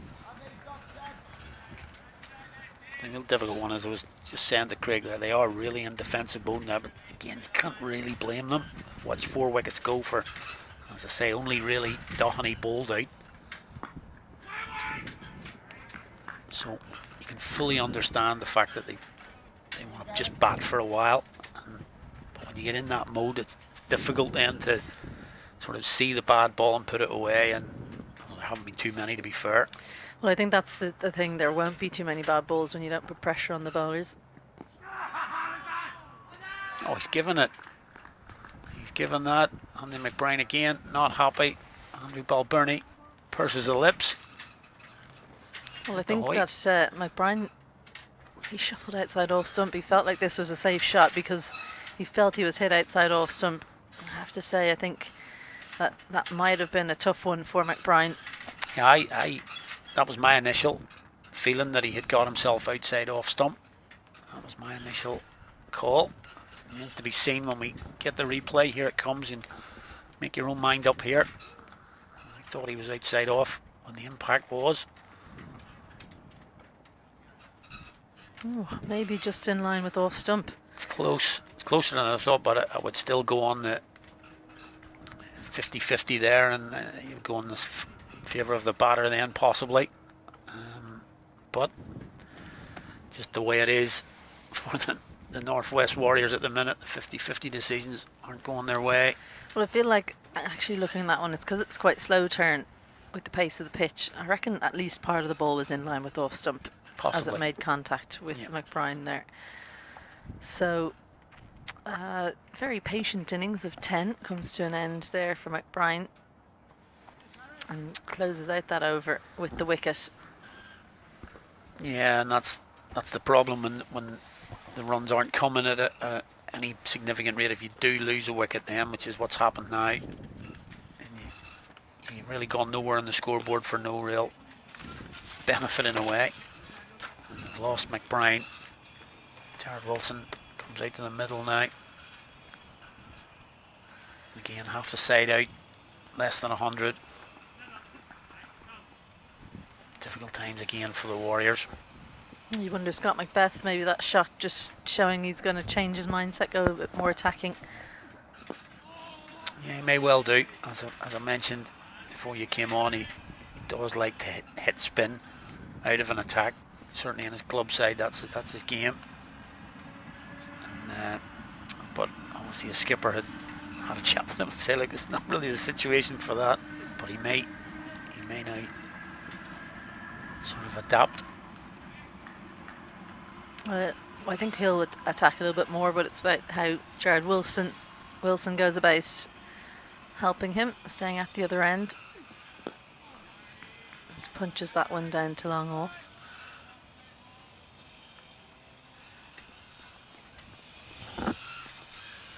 Well, they're at the total that they reached yesterday in the T20, but only half the wicket's gone, so that's one positive if you can look at it like Almost that. the same overs though. Yeah. Yeah. I was just mentioning there again that it'd be interesting to see how many overs Harry Tector gets. Doesn't usually get a spell these days. We're lucky to see him bowling at all, really. I think as well, like George Dockrell doesn't probably want to bowl from that end, from the nursery end. And there's that aggression you're talking about. Slightly short, but again, we've seen the odd ball being slightly short, just tucked into the leg side that time. Macbeth is quick on his feet, gets into position and pulls it through mid-wicket.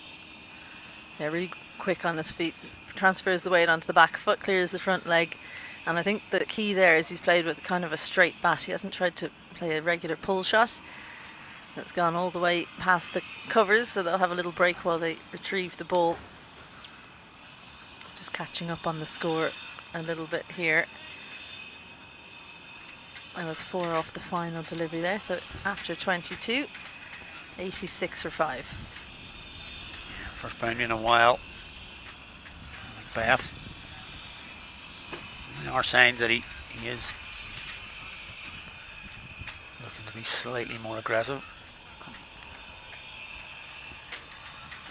Jared Wilson, I mentioned yesterday, just off his first 100 in the NCU for his club side, but been put under a little bit of pressure here now. And got Dockrell at first and 2 caps Balbirnie at second. 2 slips in for Hoy.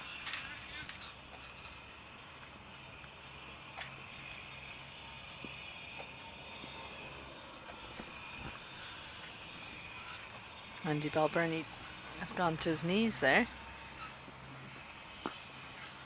Obviously feels like if the catch comes it's going to be low. I don't think I've ever seen that before. Well, I have actually. I remember. Yeah, I've been a little bit older than you, is he? And I remember a guy, if you remember a guy called Dermot Reeve. Remember Dermot Reeve from years back? He used to do that. He used to go on his knees, especially when somebody started to sweep. A very famous one where he was literally almost sitting on the batter. And the batter actually stopped and asked the umpire to move him because he was so close to the pitch and he was on his knees.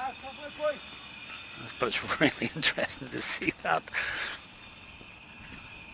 Well, that boundary, if you're interested, was the first one since the 9th over. Wow.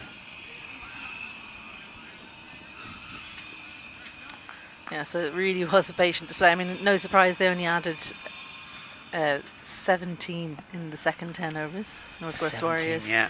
So unlikely to be any boundaries in that in 10 overs. Yeah. Tough to talk about. 10 overs yeah, for just... well, it was good that it rattled through quite quickly with the spinners. And a bit of a chat about, I'm going to get on to it with yourself now. Had a bit of a chat with Craig about the Leinster men's title coming up, because obviously he's a pretty big Pembroke supporter, does all the commentary here, and he'll be a Marion girl. So coming down to those two by the look of it. I'll not tell you which way Craig said he thinks it's going to go. I'm sure he's supporting Pembroke as he should. No, I mean, it should probably come down to the last weekend. 1 run from that one, 23 gone, 87 for 5. You'd imagine that Pembroke will probably overcome Balbriggan this Saturday. They have to overcome Balbriggan to be in with a chance to bring it to the final weekend. So, really good in terms of the fixtures to have those two playing on the last day. And you don't get a final obviously in leagues, but it's basically going to be a final. Yeah. And as I said, for the neutral, you'd like to see it, no disrespect to Balbriggan, I'd like to see it come down to that. Last game, I'm sure as Marion you wouldn't. I'd love Balbriggan to turn up. Come on, Balbriggan. Christa Freitas there, out in the middle. Hopefully scores some runs today, gets himself into good touch. Double century on Saturday wouldn't go amiss. They definitely have the talent in their squad, Balbriggan. It's just whether they actually turn up. And obviously against Pembroke have such an imposing looking team. It's whether Balbriggan turn up and feel like they can actually win. Well, I mean, they got to an All-Ireland T20 final last year. They've definitely got talent in the lineup. As you mentioned, Christa Freitas down the track from Macbeth, which we hadn't seen in those 10 overs at all. It's difficult to come down to Harry Tector because he's such a tall bowler. He bowls into the pitch quite a lot, so it doesn't really give you that opportunity. And because he's so tall as well, he doesn't really go up to come down.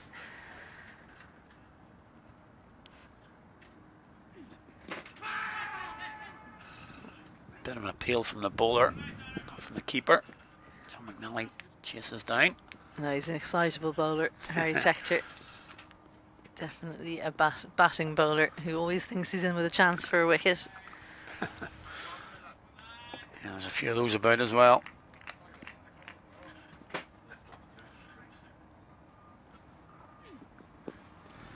So I'll take it from your diplomatic answer, then it'll be Marion for you then. Yes, Marion for me.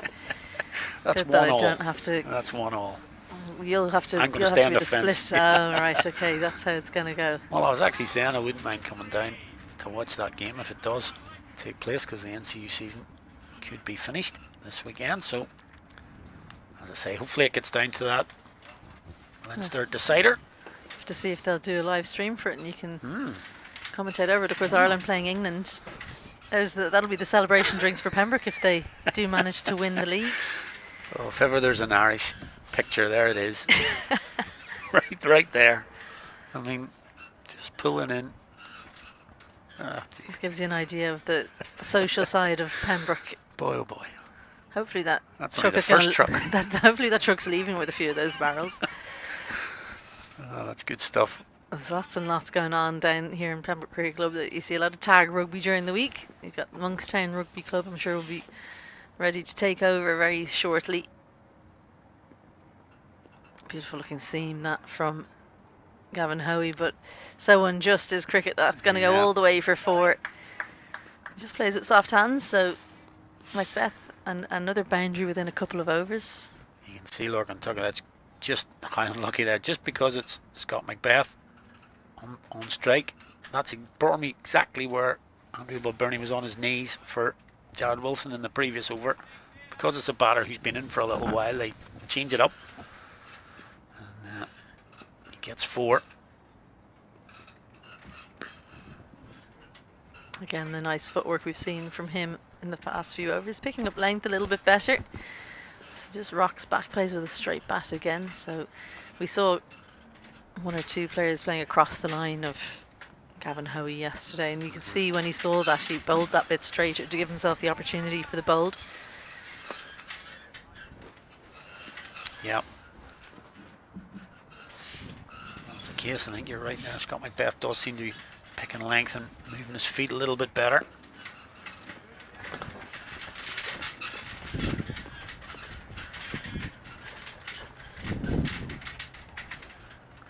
important innings. And from Brigade, he's got all the talent in the world. We talked about it yesterday. But he scored a 37 in the Inter-Pros this year.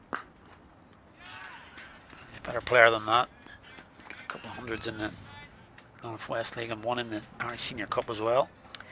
It'd be great to see him make a meaningful total here today, just to launch him maybe into next season more so than anything.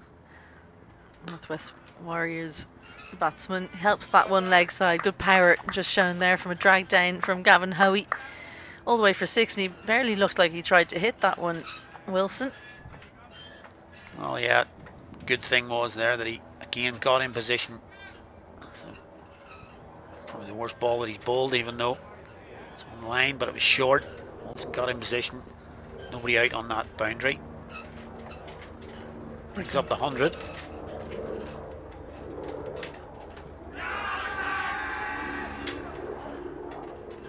That's a real slips appeal, isn't it? Because I was missing leg stump by a fair distance.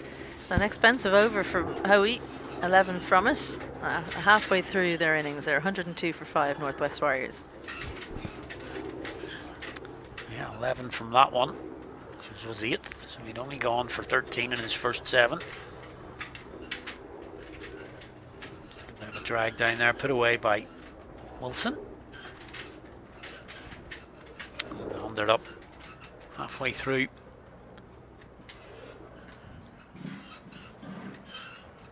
What did you make about that sort of thing I said? I mean, you heard in the background there about the first innings averages.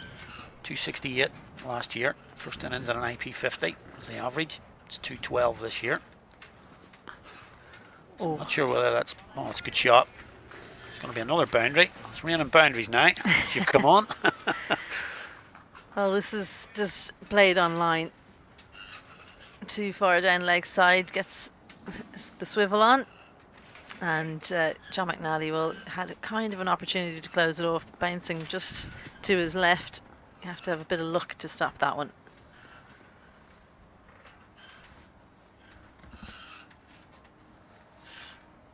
Harry Tector, I think he's just at that stage in his spell where maybe searching for wickets a little bit too much, just bowling too straight, looking for the pad, looking for the stumps, not quite bowling to his field. There's that excitement you're talking about. He's pretty keen on that.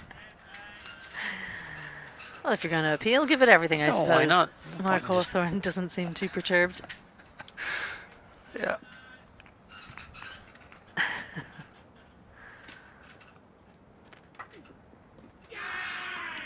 He doesn't need to hit the pads anymore.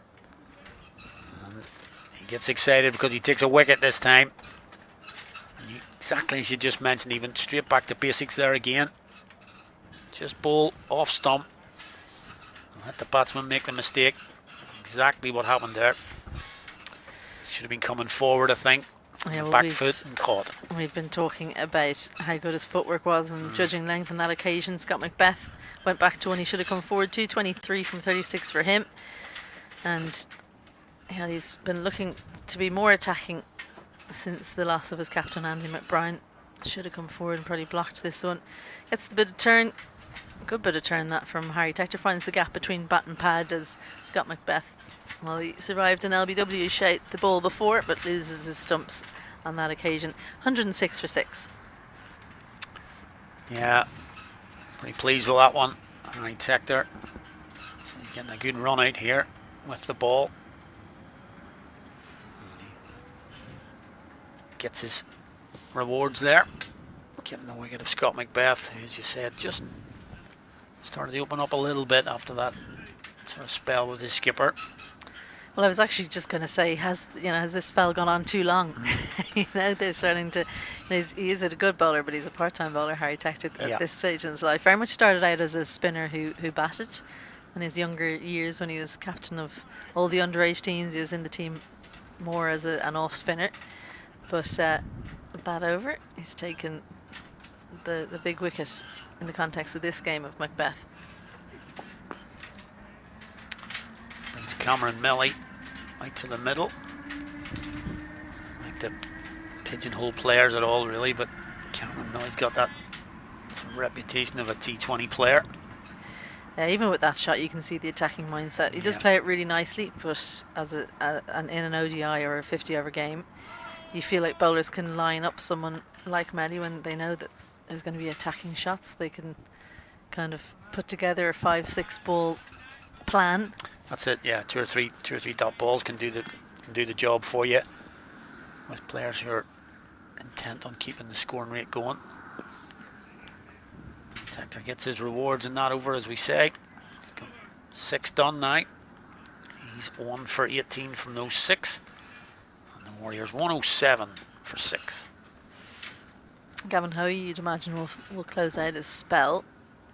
He's only got a couple of overs left. Then will it be George Dockrell for more spin? Will we see the first introduction of Sam Harbinson? Well, they're actually opting to keep a couple of Gavin Hoey's overs. That last over went for 11, so George Dockrell has said, I'll change it up.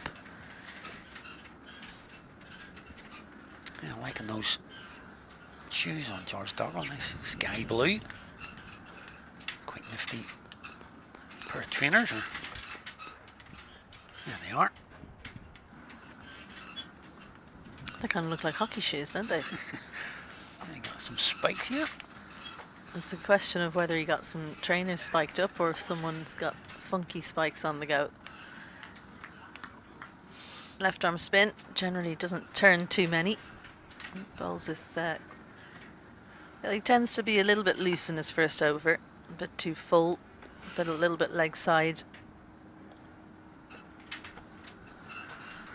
Yeah, this pitch might suit him actually if he's not turning too much, just stump to stump. A little bit of turn, just like that. And again, coming on with 6 down. Really not the worst time to be coming on. You wouldn't want to be coming on at 180 for none. No, well, I'm always interested in the first delivery from George Dockrell, because if he spears it in, then you know he's maybe a little bit nervous, but he's taken the pace off nicely with that one, flighted it. So I think that usually means that he's bowling with better control. He's comfortable with his plans and his field.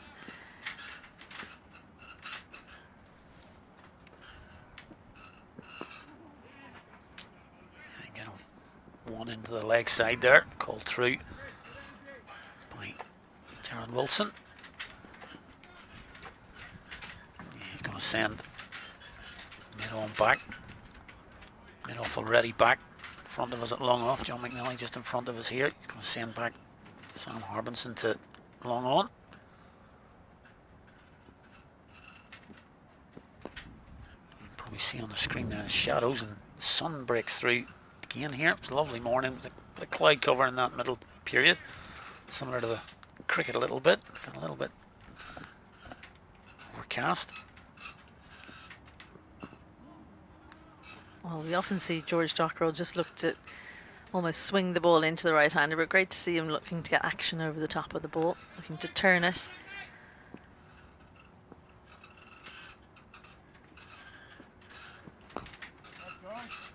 Yeah, nice start. Real nice start there. On target. That first over, just a single from it. 108 for 6.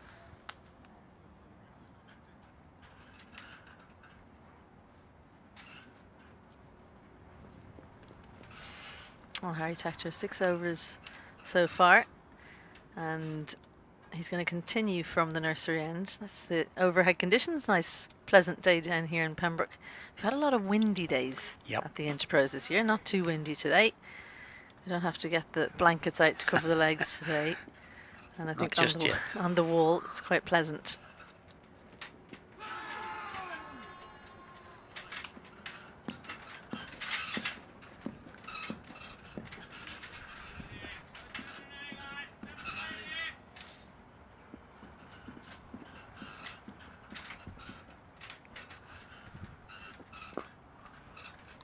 More air on that one. Yeah, nice bit of away drift as well. You can just see the shape leaving Cameron McNally. Harry Tector really growing into this spell. Yeah, that's what I sort of said when he first came on. Or obviously, you were talking with Greg about him not having a ball too often these days. And when he did come on, I thought, well, okay, 3-4 down here, we could get him a bit of a spell here, and he's managed to get through 6.5 here. Yeah, I think it's just about having those options in your team where when the pitch offers some assistance, you're able to turn to different types of bowlers. You've obviously got your spinners and your bowlers that will bowl regardless of how the surface is playing, but Harry Tector maybe when there's a little bit more on offer for the spinners, that's when he comes into play. You saw it from John McNally, not really suiting his style of bowling. Doesn't quite have the nous or the swing or the pace that would be needed on a pitch like this.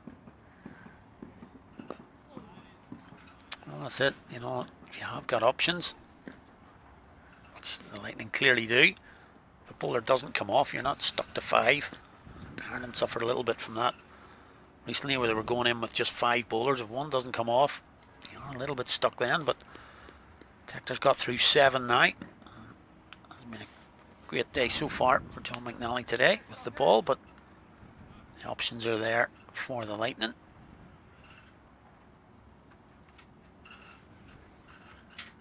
Dockrell going to continue here.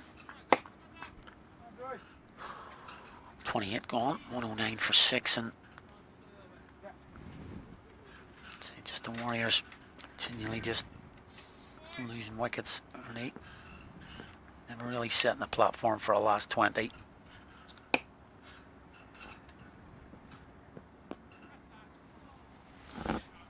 That one just straightening up a little bit, poked at by Cameron Melly. You see him just freeze in position there while he waited to see had he got enough of a leading edge to bring it to Chris de Freitas in mid-wicket, but he survives.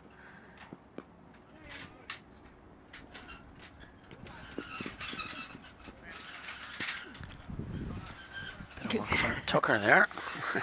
Bit of work for Tucker and bit of work for John McNally because the throw was so offline. He was expecting it to be somewhat close to the line of the stumps, but went well wide.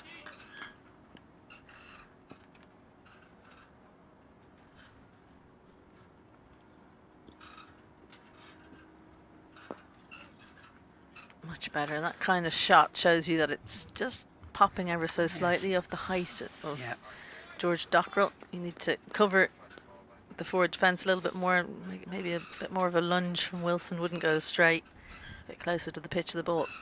A little bit fuller so we can just lean forward on that and knock it down to long off, get down the other end. Well, this will please these two batters. I think if they can knock it around for another 10 overs or so, they'll back themselves to launch for the final 10 overs. I think that must have hit the bottom edge there. Cameron Melly, George Dockrell frustrated, but I think he got away with one there. I think he did. There was a little noise there as he played through that and look into the skies.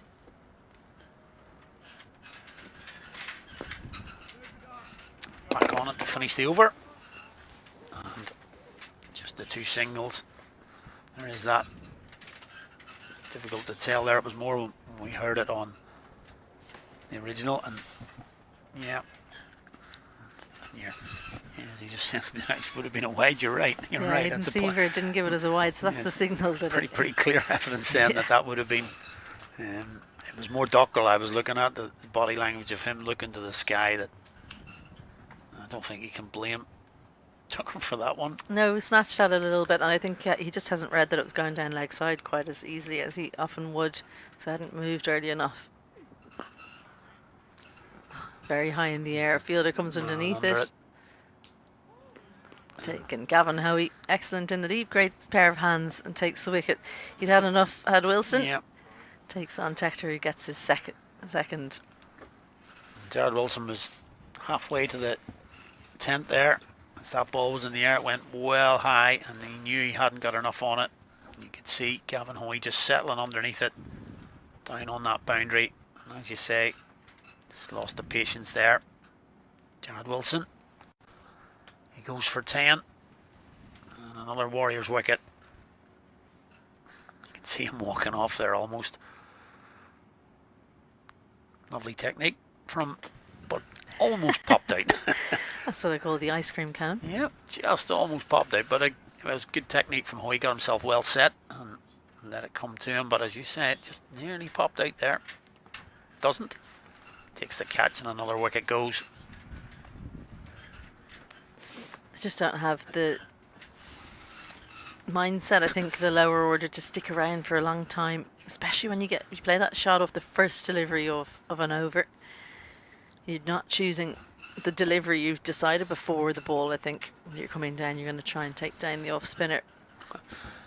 Yeah, that's such a good point. That you've almost decided there. Yeah, he's going there. It doesn't matter what he's bowling here. I'm coming down the wicket, and that's, to me, that's just symptomatic of the T20 stuff that we're looking at here. Really, it is a T20. They're playing 2 T20 games here really at the minute, trying to score as many as they can in the first 20, and trying to score another. And they're not going to see out 50 here the way it's going. No, and considering how poorly the T20 went yesterday, I'm not sure it's the best way going. Best way going. David O'Sullivan hasn't been great. David O'Sullivan, the new man out, showing a bit of resolve with that forward defence.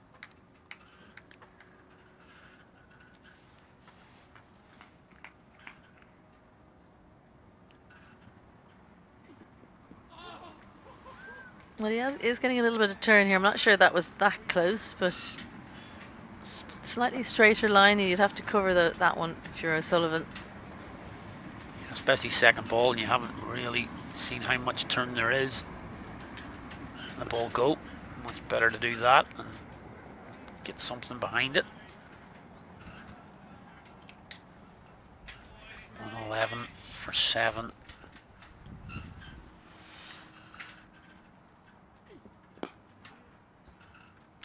Down the ground to get him off the mark. And I think you'd mentioned early in the broadcast about the Lightning need a bonus point. This is exactly what they want, low enough total that they can grab that bonus point and keep them alive in the tournament. They've got the Knights last up, so it'll be up to them then. They can beat the Knights and possibly even nick this trophy and do the double. Yeah, you never know. It's one run from the over the wicket as well. Harry Tector has bowled 8 excellent overs, 2 for 20. 30 overs gone, 112 for 7 are the Northwest Warriors. They need someone to take this game by the scruff of the neck. Ali McCalman's put in a good stint there. He'll take a break. Back alongside Craig Senior. It's not too much of a break when the spinners are on. No, it's not. 10 overs flies by, doesn't it? Absolutely does. But it's been productive 10 overs for the Lightning. Gavin Hoey will come back on to bowl his final 2 overs. I think George Dockrell, after that last wicket, he's decided, right, let's see if my ace spinner can come back on and take the final couple of wickets.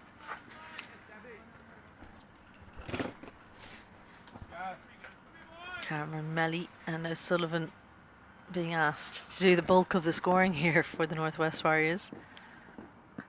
That's a big shout, and it's adjacent. Straight away he comes on, bowls the wrong one, hits the pad too full. O'Sullivan goes back, it wraps him on the pads right in front of leg stump.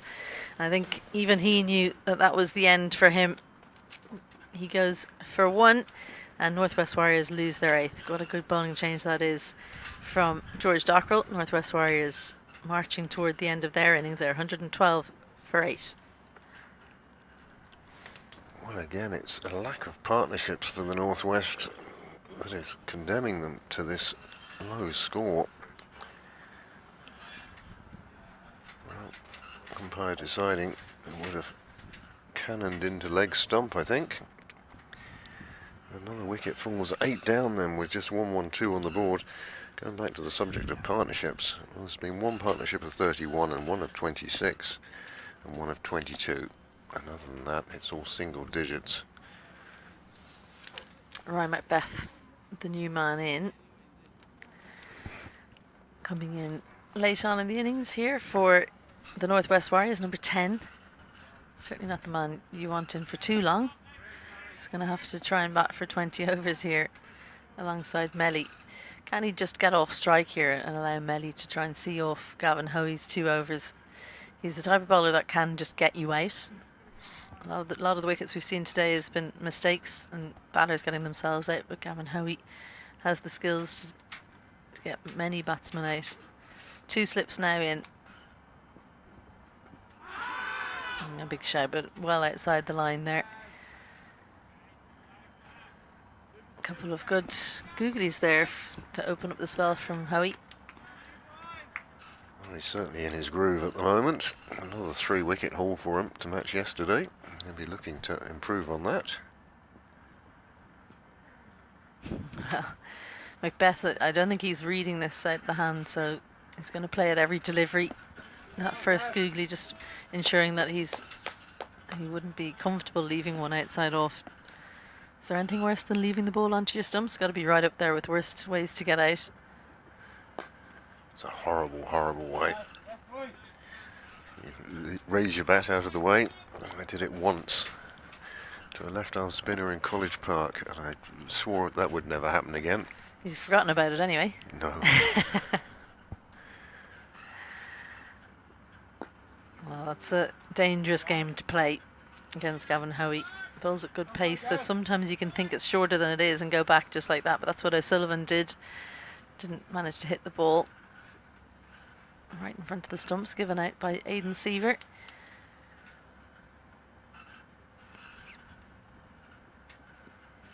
Flighted, fuller, wider. Wicket maiden for Gavin Howie, so an excellent return to the fray for him. 31 gone, 112 for 8. Well, other than Gavin Hoey, the most delighted player on the field would probably be the captain, George Dockrell. He took himself off, brought Hoey on, and Hoey gave him exactly what he wanted with a wicket maiden. 1-1-2 for 8. Yeah, as a captain, when you make a change in the field and the ball goes straight to them, or you make a bowling change, or you elevate someone up the order, and you say, okay, go and score. Like, you have a dash, especially in T20 cricket. When it comes off, you feel like you're really complicit, that you get 50% of that. A big shout, I reckon that's just outside the line. But these two batsmen need to think about kind of itching to come forward. Yeah. Playing on the back foot has caused nothing but difficulties for the Northwest batsman. I appreciate it is pretty difficult to come forward to these two bowlers. Harry Tector in particular, a tall spinner. So that's where he can force you to go back or make you feel like you have to go back, that extra bounce. There we go. Lunging onto the front foot, Cameron Melly. I think when it's a bit straighter, he's thinking about getting the ball into the leg sides. That might be why he's more inclined to go onto the back foot.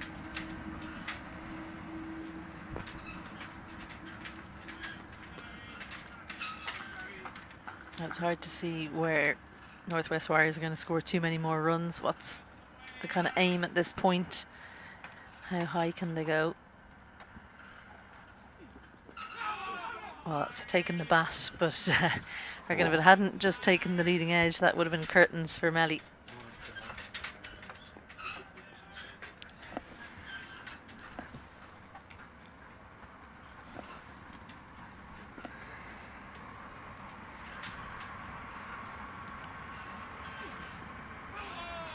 Well, it's another maiden. 2 maidens in a row. Runs have just dried up for the Northwest now. Well, just 2 wickets in hand, so they're starting to maybe think they don't want to just try and score off these 2 spinners in particular. Harry Tector and Gavin Hoey just have 1 over remaining each. So maybe it's a case of seeing them off and trying to take on somebody else. It's been a lot of seeing off. They haven't gone for many runs between them, just under 50. They did win the toss and elect to bat, and just like yesterday, it's not been a decision that has looked like a very good one. Well, you can certainly understand batting first in the T20. Putting a score on the board often is the way to go. Now, unfortunately, yesterday, they didn't put up the score they wanted to, that was for sure. But today, it was an earlier start. You feel it will get easier to bat on during the afternoon. Shorter, but good googly takes a big turn. I'm not sure Macbeth read that at all, just about because it was that bit shorter, managed to get the bat down in time. So it looks like against the lower order batters, Gavin Hoey favours the one that comes into the right-hander.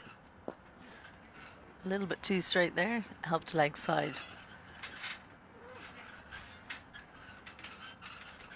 No fielder on the leg side in front of square, saving the single, so he's chasing that one down himself. Gavin Hoey brings up mid on.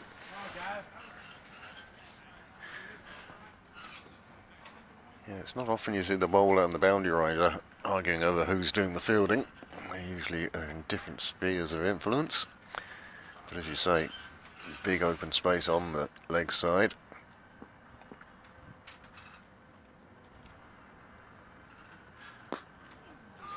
Well, sharp shot, but goes past the fielder. Next recover, Harry Tector. Lots of work to do for McNally. Doesn't manage to cut it off.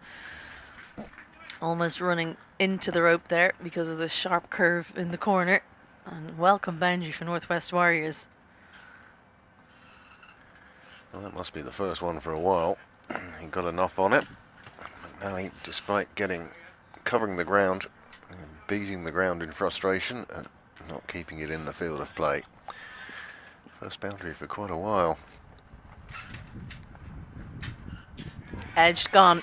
Good sharp catch. He's been there all day, Andy Balbirnie. Been waiting for an opportunity. Excellent delivery from Gavin Hoey, and that's a case of the bowler getting you out as opposed to you getting yourself out. Looks to come forward, just prods at it a little bit. And, well, wouldn't he have been disappointed if he hadn't taken that one, having been there all day. Melly goes for 8 from 23. And Northwest Warriors almost at the end, 117 for 9. The Northwest will be disappointed at losing another wicket.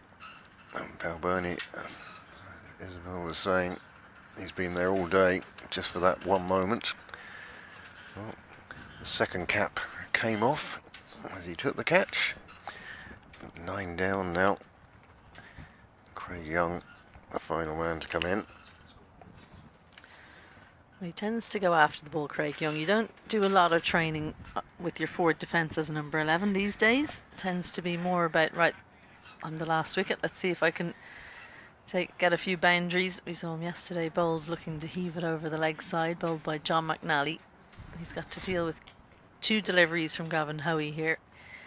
Last boundary we talked about, it's been a while. There was that one just before the dismissal, previous one in the 25th over. It looks like the Leinster Lightning have a specific plan for Craig Young. A second slip coming into place. Yeah, short extra cover catching, 2 slips, another extra cover deeper in the ring, point on the boundary, long off, square leg. And just able to get off strike for a single. He'll be happy enough with that, Craig Young. He's off the mark and he's off strike. Little wry smile shared between Gavin Hoey and Craig Young.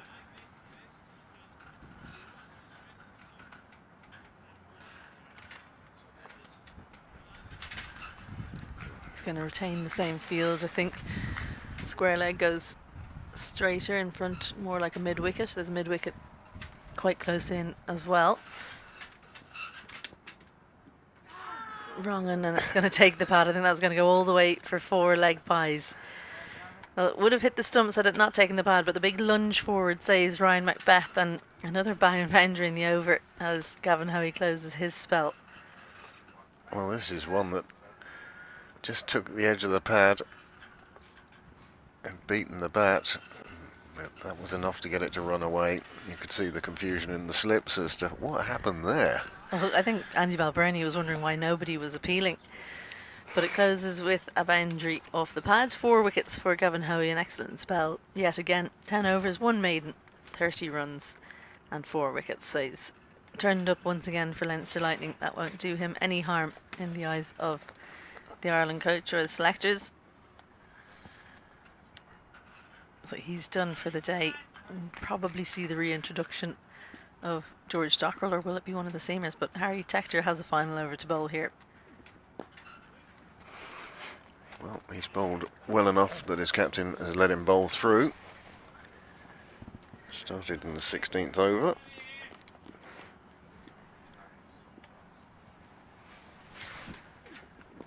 Everyone in on the offside, slip in as well. Long on and square are out. So it's either a prod or a big swing, it looks like, from Craig Young. The 2 shots in the number 11's armoury. Dances down, and that's a great looking shot. Just a little clip. Shows the power of Craig Young, and he's eased that one over long off for 6, taking on Harry Tector, and been found good enough. Well, this time comes down the track and lifts it from outside off, and once he cleared the ring, it was a matter of how far it would go, and it went all the way. Lovely shot. Of course, bowlers love nothing than walking off at the end of an innings like that, and saying to the batsman, well, that's how you do it. Yeah, well, he'll be saying that to Harry Tector as well. Great wrists from Craig Young for that shot. Oh, he's eyeing up another one, and I think he's gone away from what worked, which was playing straight and gone across the line there. Maybe looking to hit with the spin, but you're better off just taking on the mid-off fielder than the long-on fielder. And this one, another chance for Gavin Hoey in the deep. Settles underneath it, and the last wicket goes. 6 and out for Craig Young. Got the single, then the 6, and well, he doesn't have the patience to wait around for an easier delivery to hit. So Harry Tector takes a 3rd wicket as the Northwest Warriors bowled out for 129. Young goes for 7. The most disappointing thing for the Northwest Warriors will be that they've left 16 overs out on the field. 16 overs where they could have picked up some runs, but the constant losing of wickets, the lack of partnerships has cost them here. All out for 129, and the Leinster Lightning will be leaving the field with big grins on their faces. They'll be delighted with the way that first innings has gone. Well, the Northwest Warriors won the toss, elected to bat. We had Stephen Doherty back into the batting lineup. He opened up and looked pretty assured early on. The coaches, Andre Botha, Dom Joyce, pretty happy with how their team have bowled, but Doherty, he was the brightest spot in what isn't a great looking batting card. 30 for him. He had top scored. Macbeth looked good before he was dismissed by Harry Tector, one of the 2 main spinners used today. He went for 23 from 36. 3 other players getting into double figures. Hilton made it to 14. McBrien and Wilson 10 each. But other than that, nothing to write home about. 18 extras helping their cause. Well, here are the partnerships, and as I was saying earlier on, a few of them started to put together a decent partnership, but then wickets just kept falling. Partnerships of 31, 26, 22. And other than that, the only other ones were 16 and 12 at the very bottom. All in all, it wasn't a great card for the Warriors. Spinners did most of the damage. 4 for Hoey, 3 for Tector. Both went at a good rate as well. Just 2.75 scored off the 10 overs of Harry Tector. Dockrell was good in his 2 overs, but he wasn't needed because inside 34 overs, Northwest Warriors were bowled out. 1 wicket each as well for Hand, Wilson and McNally, who set things up for the spinners to come on in the middle overs. And so the Leinster Lightning bowlers have done their job, bowled out Northwest Warriors for 129. And that's the story so far. It's been a day for the spinners, 7 wickets between 2 of them. Not a day for the batters. Warriors electing to bat first and only managing to amass 129 runs. We'll have a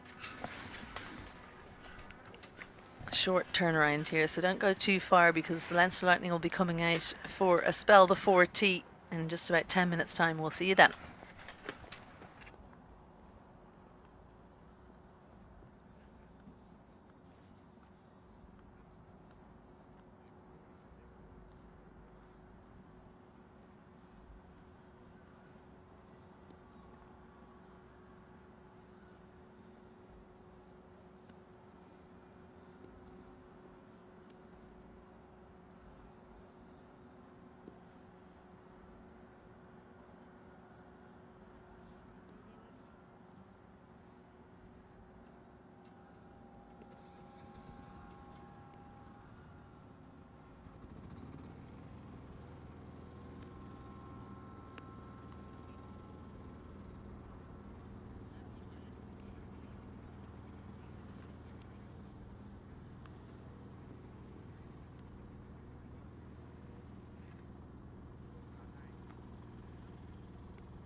Ryan Macbeth to get us underway. Andy Balbirnie opening the batting with Tim Tector. Tim Tector missed out yesterday. He will have been disappointed because Balbirnie and Tucker it was that helped themselves to plenty of runs and quick time in the T20 win over Leinster Lightning. 130 required for victory here for Leinster Lightning. We'll have just about an hour's play before tea time. No ball called by umpire Mark Hawthorne. Not the start that Northwest Warriors will have wanted. Isabel Joyce here alongside Craig Senior. Hasn't been the best display of cricket these past 2 days from the Northwest Warriors. No, it hasn't. They have one last chance of redemption now this innings, bowling to the Leinster Lightning. I hope it will go better than yesterday. Well, free hit on that delivery for Andrew Balbirnie, but a wild wide down leg side by Ryan Macbeth means that he'll have to bowl that one again, and it'll still be a free hit, as is being signalled by umpire Mark Hawthorne. Field not allowed to change for this delivery because it's the same batsman on strike. It's a third and fine, the 2 out.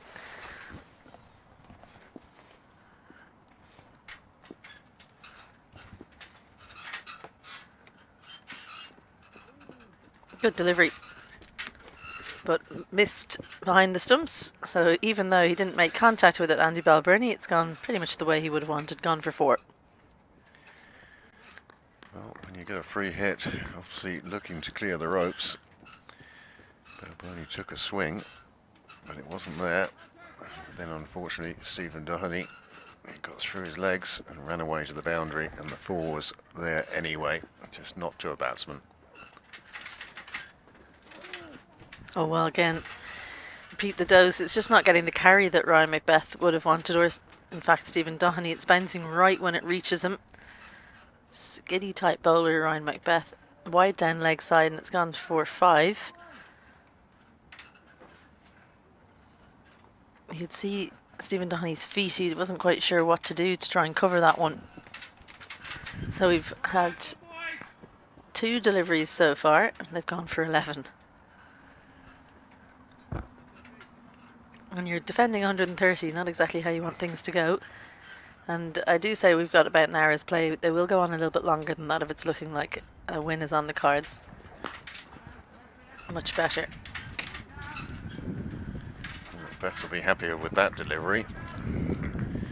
Finally finds the middle of the bat. Well, much better length. I think when you bowl into the pitch of that length, you get good bit of bounce, bit fuller, and it just skids on, as we saw it, just not getting the carry for Stephen Doherty. I think he's taken 1 or 2 steps forward. Good pick up in point. They've taken the single, and actually it takes off and hits Mark Hawthorne on the follow through. So they were thinking about running some overthrows, but won't manage it. One of those surgical throws from the outfield, just removing 1 bail. And then Mark Hawthorne saw only 1 run. So first run off the bat brings Tim Tector to face his first delivery. As you say, he just lasted the 2 balls yesterday and then watch his colleagues make hay. Big swing there from Macbeth. Both bowlers, Macbeth and Young, you'd imagine, want to bowl from this end, from the nursery end. So keen to see who gets the new ball from the St. John's end. Yesterday it was Doherty. Kind of nibbled it around a little bit, but doesn't bowl at any great pace. So Leinster Lightning figured out a plan to him pretty quickly.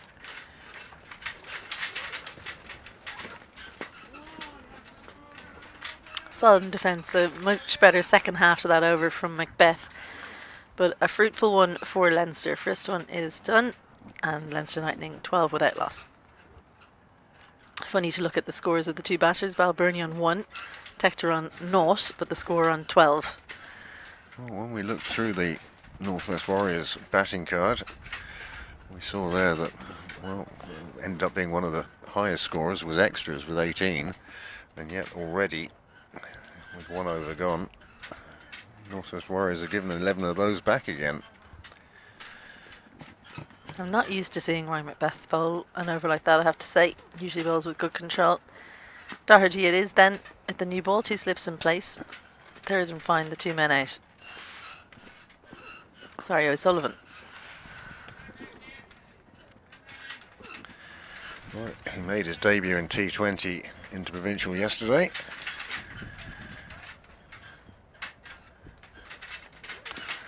Of course, literally just mixing up the full names. I was looking at him thinking that's Liam Doherty. Apologies to our viewers.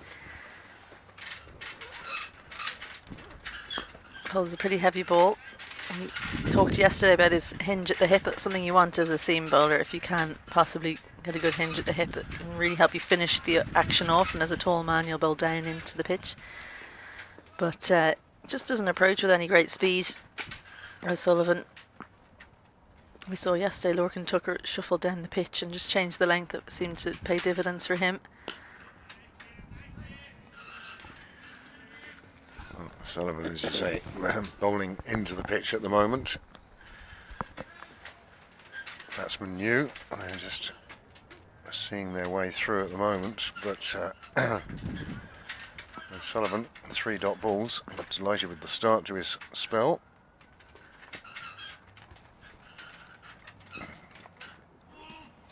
Shorter that time. A little bit of width. You don't often see Andy Balbirnie miss out on those ones.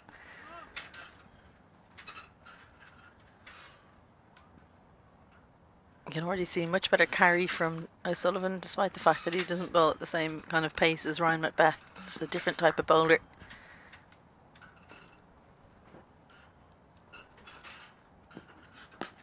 Well, Balbirnie had enough of that. Walks across the stumps, helps at leg side. 1 bounce, over the rope, 4 runs. That's the opening boundary off the bat for Leinster Lightning. First runs off O'Sullivan. Balbirnie very watchful up until now, and then came across his stumps, picked it on length, got underneath it, and carried it to the wide open spaces where it just bounced in front of the rope. 4 runs.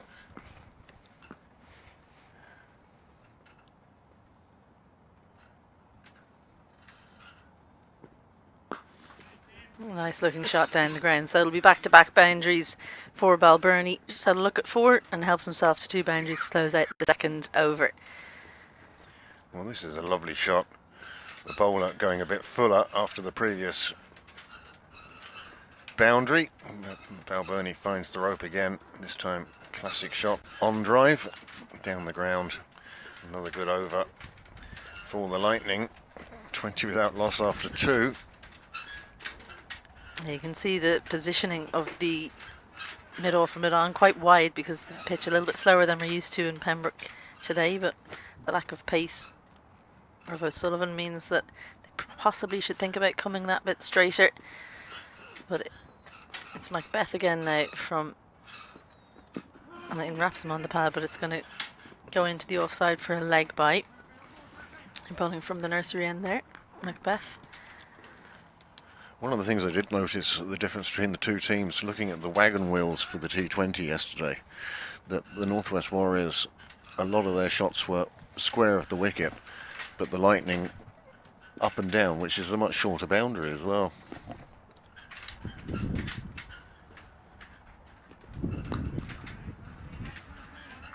Well, I think that's partly to do with just discipline from the Leinster Lightning bowlers. They made sure that they got hit to those longer boundaries with the lengths that they bowled, forced Northwest Warriors to hit into those areas where they had protection, where the boundaries are longer, whereas Northwest Warriors don't probably have as much pace into the attack. And also Leinster Lightning took them on. They came down the pitch nicely yesterday. I'll probably look to get 2, but nicely cut off by O'Sullivan.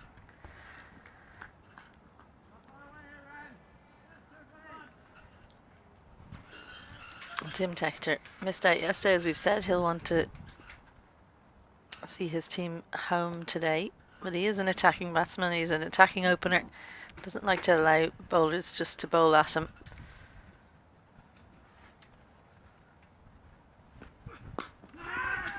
Into the leg side down. Well, it was a sharp chance, But they need to take those kinds of catches if they're to have any hope. That is Doherty in mid-wicket. Well, the call of catch it was nice and early. Tector looking to be positive. Lifted it out. Just, a little bit of juggling. I don't think that reached him. I reckon that's just dropped short. We'll give him that benefit of the doubt that it wasn't a chance that went down. Does better this time. Tim Tector allows the ball to come to him, uses the pace, clips it off the legs for his opening boundary of the day. He's going to feel a lot better after that shot. Previous one, similar line. This time he gets it much squarer. Just behind the umpire at square leg and with enough pace on it to reach the rope. Well, I think that what Leinster Lightning did well in their opening spells is they recognised there wasn't a lot of swing on offer. Macbeth has straight down leg side more often than not in this spell so far. That squeeze through the offside. Beautiful hands there from Tim Tector. And as we saw on the last over, back-to-back boundaries to close out that one. Leinster Lightning absolutely in a rush here. Well, we were talking about the delay of the tea interval if a result was possible. At the moment, well, the rate they're going along with, I suspect our tea will be delayed. 3 overs gone, still going at 10s, 30 without loss. One of the problems playing here in Pembroke, gorgeous lush bushes and things in front of the clubhouse, but it can be difficult to find the ball on occasion. I have managed to bring that one back though. It'll be a different ball that they use, 2 balls used in these 50 over games. Well, the club turned down my idea of putting artificial hedges there. I thought if you could lift a hedge out of the way, it'd be far easier to find the ball. Sacrilege. O'Sullivan continues. Short and wide, gets a little bit more bounce maybe than Andrew Balbirnie was expecting.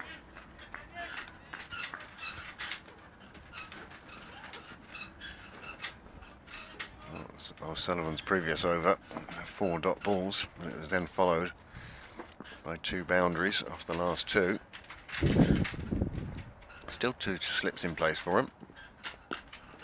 You can see why with shots like that one from Balbirnie. That's twice he's been beaten at the top of edge of his bat while playing cut shots. So O'Sullivan, tall man, strong man, bowls it into the pitch. Maybe just gets that little bit of extra bounce than what you're expecting. It is the case as well with defending 129. You have to take wickets, so you have to leave those catchers in there. Again, moves offside. They'll come for a single. Not great contact there for Balbirnie. Just picking up his single on the offside. Gets him down to the non-striker's end.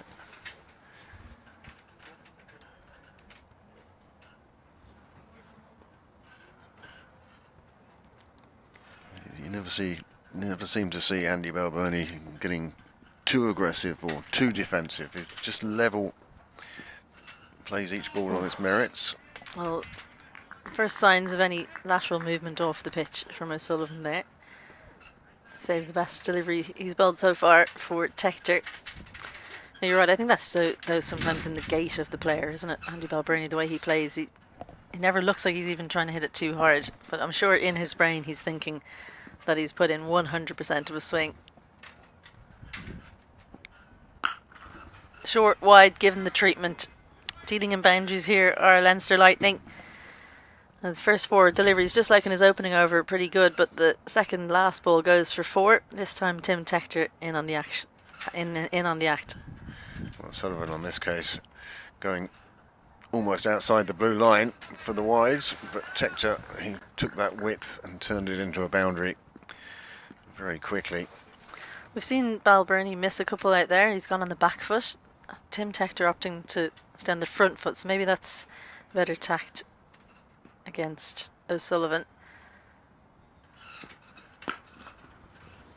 Lovely drive down the ground, but cut off nicely in mid-off by Cian Hilton, so that'll close out another O'Sullivan over. 5 from it, 4 gone, 35 for none. There was that boundary and the 5 runs from the over, but it's the best over so far for the Northwest Warriors. Previous ones going at 10 apiece. This one only going for 5.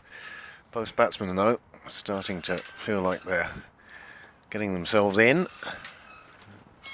Not too inconvenienced by the bowling yet. But Beth to continue from the nursery end.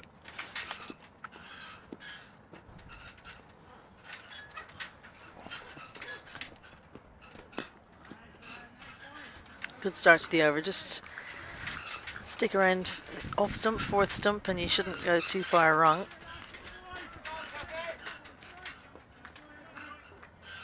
I haven't had to really do anything too spectacular. I mean, Andy Balbirnie did shuffle across the stumps and pull O'Sullivan over the leg side, so a bit of innovation there, but by and large they've just dispatched poor deliveries.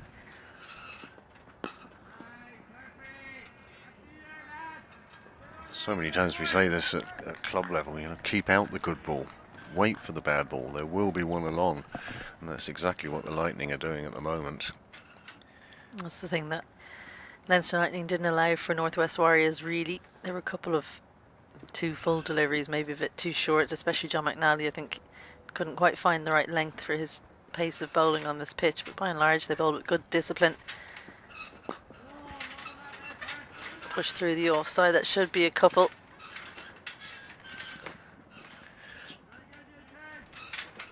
And again, so instructive that there seems to be not much power put into that shot, just timing of the ball, and it ran away, let them get through for two. Well, both these players, this is their home club, isn't it? So they know exactly how to play on it. As we said, it's definitely not coming on as much as we would be used to in Pembroke Cricket Club. An awful lot of cricket having been played here in the recent and distant past. So Balbirnie recognising just to push at it, not to flash at it too much. Yeah, 5 of the Leinster Lightning side playing on their home turf today. And 2 Tectors adding to that tally this year. Of course, missing Josh Little. He could be in this team. When was the last time we saw him representing Leinster Lightning? Oh, it'll be a while ago. Barry McCarthy was here yesterday at the T20. Another one who could be wearing the blue of the Lightning.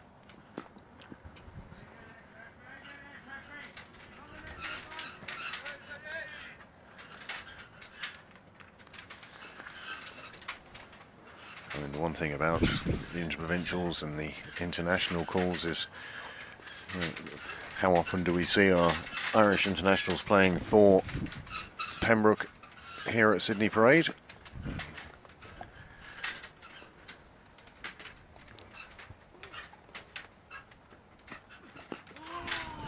Dot to close out the 5th. Leinster Lightning 37 without loss. Super start for the Lightning, 37 runs on the board off just 5 overs, going along at a healthy run rate. 25 scored by the batsman, 12 just given away by the Northwest Warriors. Still well inside the power play, only 2 men allowed outside the circle. The Northwest Warriors desperately need a wicket. They need to break this opening partnership. 2 batsmen who can be extremely destructive once they're in. Isabel Joyce taking a short break and joining me back in the commentary box now. Well, Ali, how do you see this going? Well, I can see the first wicket fallen. Just as you turn to talk to me, the first wicket has gone down. And Aidan Seaver gives the wicket of Tim Tector and goes for 12.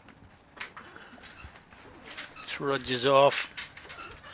As I was coming into the commentary box, I didn't quite see the delivery. See it again now though. Let's see that decision given by Aidan Seaver. Yeah. Be fair, the keeper stayed still. It looked to be drifting down leg side a little bit.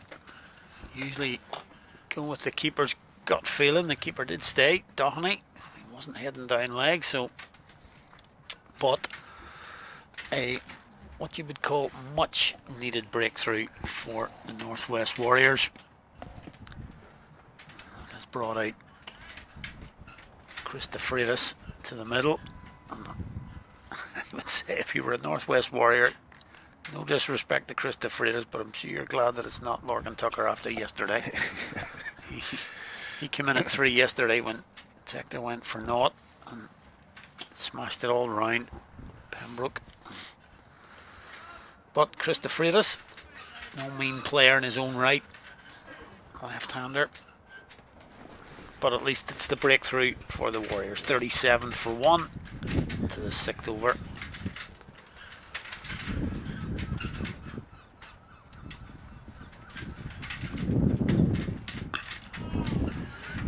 The Warriors won't get too excited about taking 1 wicket, but if they take 2, 3 more during this power play, then they'll start to think that they're back in the game again.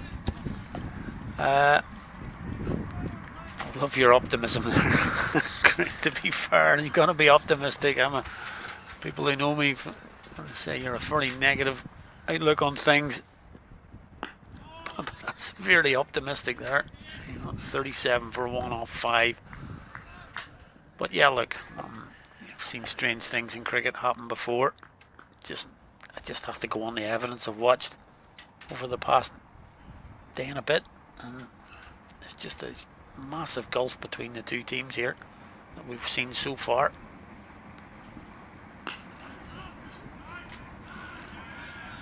Oh, that's a lovely bit of fielding. Just preventing any runs there. It's one of those ones as a bowler, you're very grateful to the fielder for saving your figures. Definitely. Just a new man in there facing his 3rd ball. High full toss. Clip the leg. Yep. Just clip the pad on the way through there. Sullivan just one delivery away from his own wicket maiden. Yeah. Just 93 required now.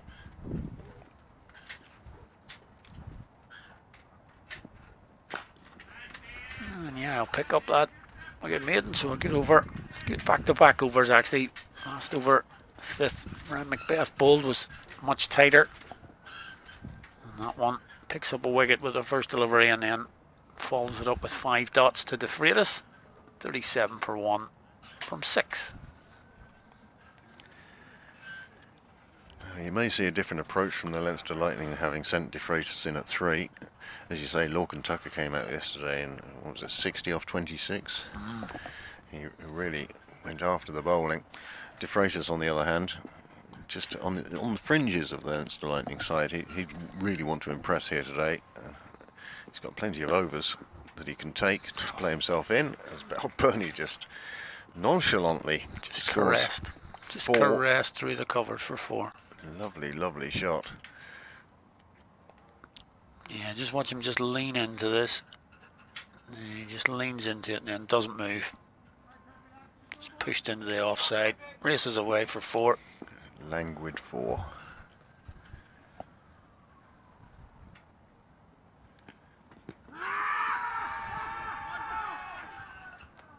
Big appeal, the Warriors.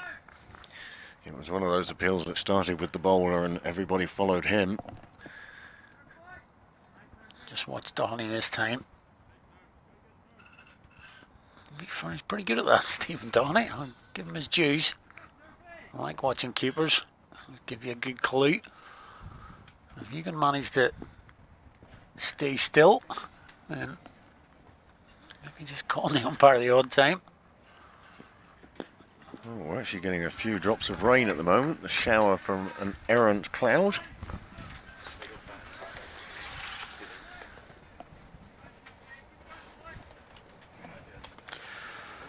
Yeah.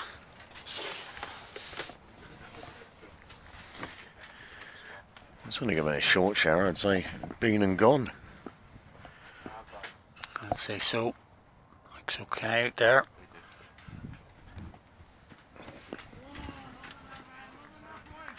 And definitely bowling much tighter line here now. First 2 or 3 overs. Pretty wayward. Ball was disappearing.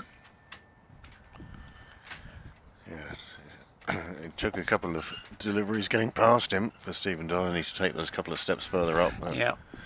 Just realising pace not in this pitch.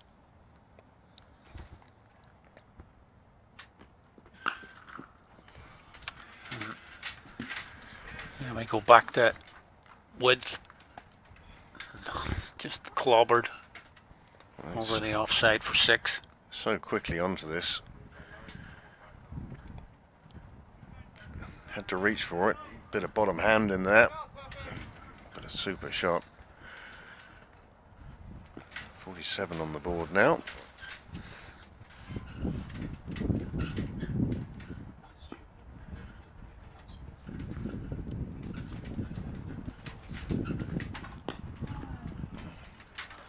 Yeah, just that's symptomatic of what I'm looking at here. I've watched quite a lot of Ryan Macbeth this year. He plays for Lisburn in the NCU now, having come from the northwest. Just seeing that 5th ball there that went for 6. I watched him all season. I don't think I've seen him bowl a ball as wayward as that in an entire season. You know, that was going well wide of off stump. Balburney's done well to reach that, and I haven't seen Ryan Macbeth doing that all season. And yet, you know, today and yesterday, the Northwest Warriors just not doing their basics. You know what I mean? Ryan Macbeth, he could bowl in that channel all day long, outside off. I've watched him do it time and time again this year, not only for Lisburn, but also the Warriors. And just these last 2 days, just don't seem to be doing their basics really well at all. Well, the first time I came across Scott and Ryan Macbeth, they were both playing for Brigade at the time, came down here to Sydney Parade to play Pembroke in the Bob Kerr. Oh, It's just again symptomatic of what I'm talking about. Just basics of the game. And I was very impressed with, as you say, his accuracy. That's him. what he trades on. He does it day in, day out. You can hang your hat on Ryan Macbeth, and that's why Lisburn decided to try and bring him in, because they knew exactly what he could do. He would bowl just in that little channel outside off, a little bit of shape in the first 5-6 overs, but you could hang your hat. As I say, you know what you're going to get from Ryan Macbeth pretty much week in, week out, and he, as I say, he's done it all year. It's almost as if he's trying too much in the individual colours. He realises that he might not have the pace of other bowlers, and perhaps he's trying to just push it through, and that's causing him to lose a little bit of what his unique selling point is. I'm just using him as an example, because just in that last over he bowled such a wayward delivery there. But I'm looking out there at the team in green. These are good cricketers. These are good cricketers. You know, you've seen these boys playing all season. They are good cricketers. You know, Cameron Millie, Scott Macbeth. I could go through them. You know, Stephen Doheny. Right through the whole team. They're good cricketers, and yet the last 2 days we've just watched them, and you know, it's been carnage really. 4 more to Paul Burney, just dismissive, and 50 up, and you know, they're playing shots here that you might even say that, you know, they're being a little bit patronised here. I mean, he's just gone outside off there and just played that into a vacant area on the leg side for yet another boundary. That's twice he's played that shot now.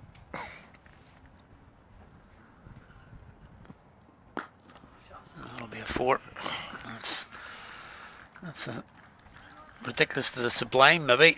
The other way around, because the previous shot you probably wouldn't see too often in a 50 over game. That's beautiful. This is exactly the sort of shot you want to see from the Test captain. Beautiful drive through the covers, crosses the rope and continues at pace. Lovely way to finish the over. Let's hope the photographers are here for that one. They got a snap of that. He held the pose a little bit for doing that really, but maybe just held it a little bit there, because that was picture perfect from Paul Burney. 2 4s the end of the over one. A little bit different from the other. More classical the second one. So Craig Young is going to come on. Ready. Looking forlorn here. Craig Young's going to have to come on and do something extraordinary here.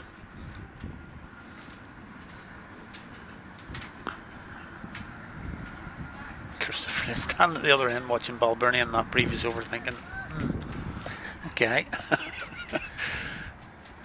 But it also takes the pressure off De Fraser's. He Totally. knows he doesn't have to go chasing runs. He can just play himself in, wait for the bad ball, and all the pressure taken off him.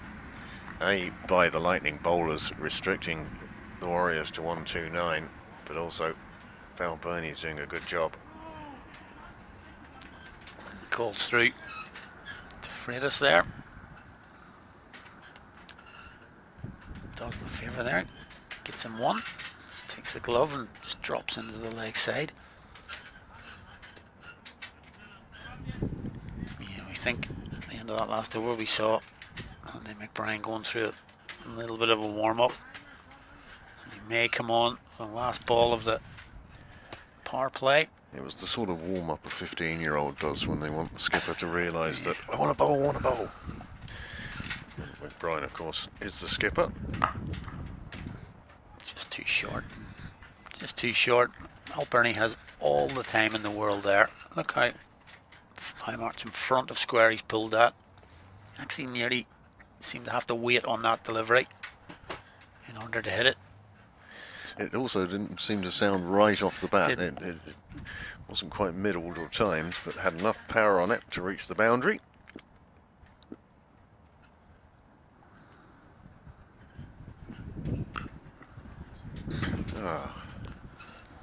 Four more. That one sounded a bit better. Outside off this time. Just timed to perfection this time from Andrew Balbirnie. Four more.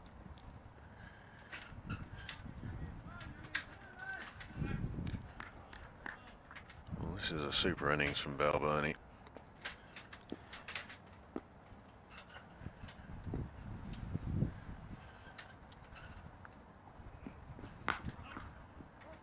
It's strange to think that when you see the shots that he's played, that he's only just over a run a ball now as a result of those two boundaries. He slowly been catching up, but he's been quite circumspect against the good deliveries. But it's anything with width. He's put away every time. There's been plenty on offer. You've got a run rate required of 1.5. You can eat up a few dot balls if you wish. You might even be a little bit disappointed there that he didn't get that one through for another boundary. But 9 from Young's first. And the Lightning cruising along to 65 for 1. Well, if you're chasing 130, getting half of them for the loss of 1 wicket in 9 overs is quite a good way to go. And there is the card. Again, Tim Tector finds himself the only wicket to have fallen. Yesterday he went after 2 balls without scoring. Today he looked quite good for his 12 before he fell to O'Sullivan LBW. But Balbirnie has been playing a sublime innings so far. Some absolute glorious shots, ranging from the big one to cow corner, but the extra cover drive also employed to good effect here. 39 from just 36, and the Lightning are halfway to their total now. Chuck in 12 extras there as well, which really 130 required doesn't really help you much. So let's have a look at Andrew McBride here. Quality bowler, of course, but just 65 runs to play with. 64 now. And let's say a reasonably strong batting lineup that the Lightning have. It's reasonably strong, you would think. Look down at them again like yesterday, trying to work out 9 and 10. Be difficult to get that far. See 9 and 10 today, but going to be quality, whoever it may be. Wilson will probably be 11, but like a fee on hand coming in there.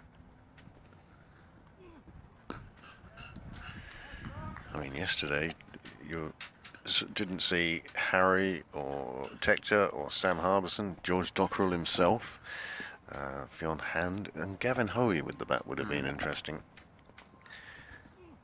A little bit there. A little bit of turn there for McBride. I think Although there was turn there, it was such slow turn. It Gave him time to get his bat. Yeah, it's not the quickest pitch in the world. No surprise, seeing as we're coming to the end of August. You mentioned about how many games have been played at Pembroke this year. You've probably covered most of them. been here for a few of them, certainly. And a little bit of grip here. McBride throws that one up. A good piece of fielding. The covers. Can't help him. Does the fielding.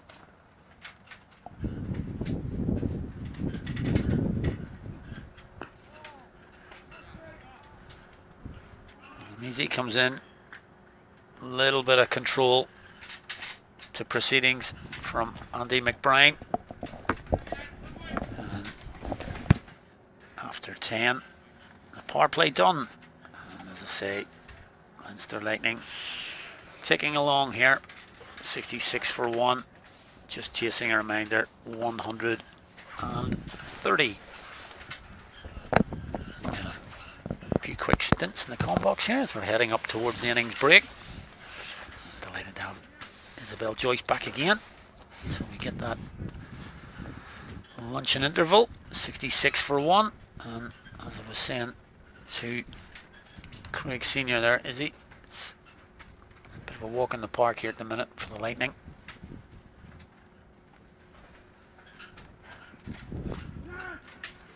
Yeah, playing for a little bit of pride here, Northwest Warriors, but hasn't looked like that. The body language not great from the players, which is understandable considering the state of the game.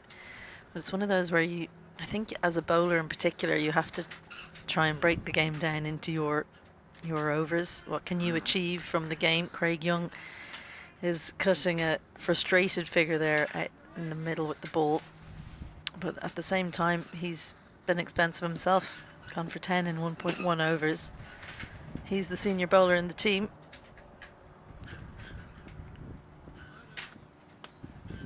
Yeah, you may have heard me talking about Ram Macbeth, for example, and just not doing what he's good at. You know, he bowls at the channel, and that's what he's stuck has been all year for his club side, for his interpro side. I've just seen balls going well off target here, and he just doesn't do that. And it just seems to be with the bat as well. The Warriors are doing things that just they're not used to doing. You know, they're giving away wickets, which they're certainly playing at their club size. They don't usually do. Yes, moving away from what's worked for them to get them to the position where they are now. I'd say the single person that's probably not the case for is O'Sullivan, because I think that's a case of good batters that just have worked out a plan to you, and he doesn't necessarily have the tricks or the speed. And they didn't quite have the discipline, because you know, if he sticks to the same ball 6 times in a row against players like Balbirnie, De Freitas, they will take you down. But Craig Young just trying to get a hold of this over here. Looks a lot more assured. He's got his emotions under control. He was frustrated, I think, after yesterday's performance. Brought that into the first over today. And there has to be somewhat of an element of bowling against his Ireland teammates, I think. Thinking too much about who's down the other end rather than how to bowl on this track. And just think about taking the game as deep as you can and getting something out of the game.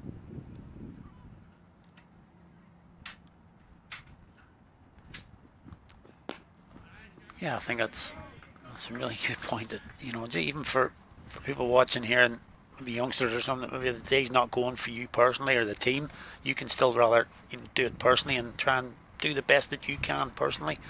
You know, the team may be struggling, but there are times in cricket where that happens, and you can still stand up and try and do something for yourself, and then that helps the team in general. And you may bring one or two along with you. Well, I think that's the point, isn't it? Is that if you can just put in your own performance rather than shouting at people to improve, do it with your own bowling, as we saw there from Young. Just the one off that over, a really good one, bowling a hard length, 11 gone. Leinster Lightning 67 for 1.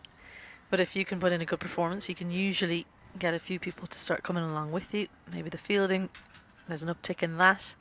Andy McBride pretty much stays the same regardless of the situation, so he's on at the same time as Craig Young. And just put a bit of pride into that green jersey, Northwest Warriors. And I heard you as well in the background talking about, there are 11 really good cricketers out there on the field. Sometimes you're just not playing that well, and the only way to get back into it is performance by performance. That's lovely from De Freitas. We talked about not many coming down the wicket to Matthew Humphreys or indeed Harry Tector over the past few weeks, but that's an excellent piece of cricket from De Freitas. Happy to leave his crease, got to the pitch and went through with the shot with mid on and mid off up. Nice shot. Yeah, I reckon that was the arm bolt from Andy McBride. Could see more spin on offer. Yeah, that one definitely. He's trying to bring the slip into play. Fuller as well. Good innovation from Chris De Freitas. Tries to see him again, leaving his crease. Well, he wasn't in the T20 team yesterday, was he? So maybe he's just trying to point out to coach and captain, I can play T20 type cricket as well. Yeah, it's been the sort of standard for the Lightning this year that Seamus Lynch will play T20 and Chris De Freitas will usually come in for the second of the two games in the IP50. And he top scored down at the Mardike last game, 45. That'll be something that the coaching staff will have up on the board. No half centuries for the Lightning this season. Incredible stat. Difficult to make half centuries when you're chasing 130, I guess. Well, the guy on 39 might be the only one now, I think. Use your only hope now. Long off goes back.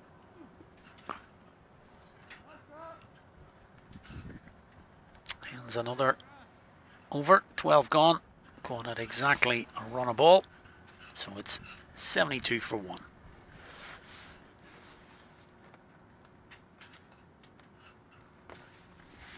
Yeah, obviously there was a bit of time after the game yesterday, just going through a few things after the game, and obviously a lot of chat about the game itself. It's not going to change today, I don't think, by the look of it. It's been one-sided again so far. Just something that we really love to see the Warriors, love to see their club sides doing well in the Irish Senior Cup. It's a great part of the world in terms of cricket. They love their cricket in the Northwest, and just for years it's been standard. They wouldn't give you an inch Northwest cricket. That's just the way they played the game. And these situations, you would always know you'd still be in for a really, really tough game. But just over these past 2 days, it's, as you mentioned when you came on earlier, the body language hasn't been. And look, I'm not saying it's fully understandable, the body language when you're under the pump here. It's not easy to be sort of going about looking as if everything in the world is great. That's another boundary, beautifully played from De Freitas. 4 more. Almost like a short arm jab. This just gets it in towards the body. That's been the difference. The angle from Craig Young just helps him get the bottom hand through, sends it in front of the square leg fielder, made sure that he didn't hit it up and give the chance for a catch on the leg side as well.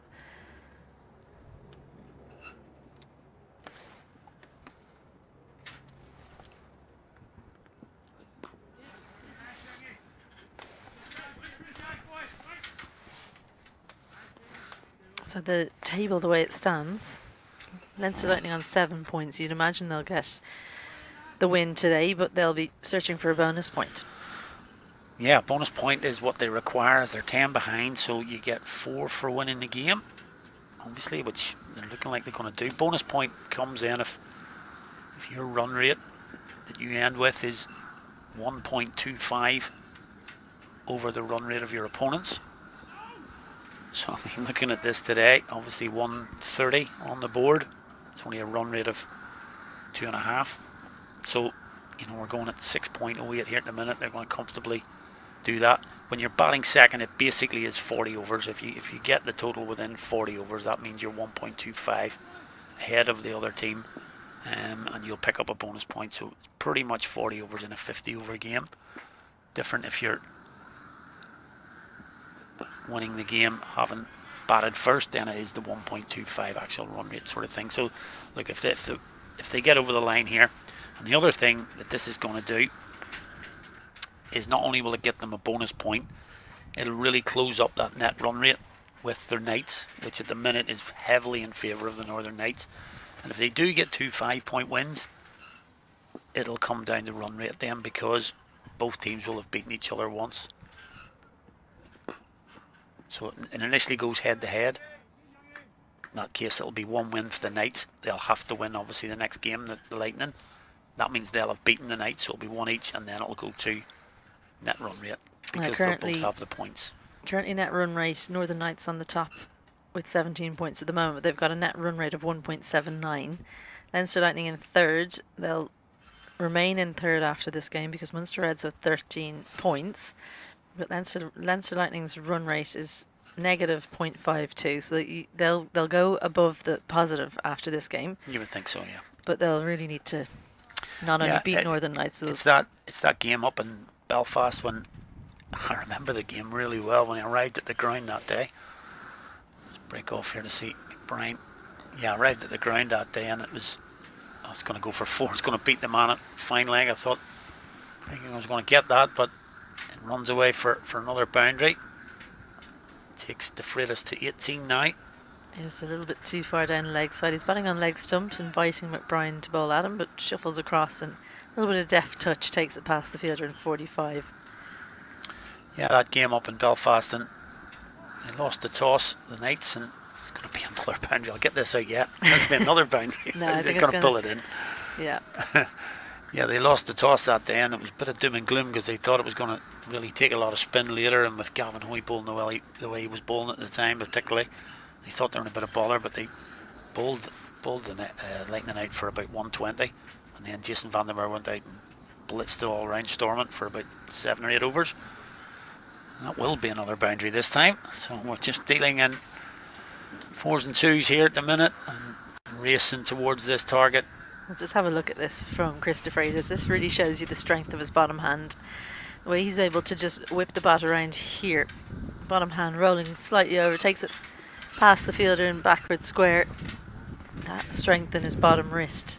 Very much a left-handers type shot. 50 partnership between these two now. It comes in no time. That's a really good spot there, that bottom hand. You saw it on the replay how quickly the bat was moving. He's really got a quick whip through there. Yeah, you kind of think of Shivnarine Chanderpaul, that type of left-hander, short in stature, needs strong wrists.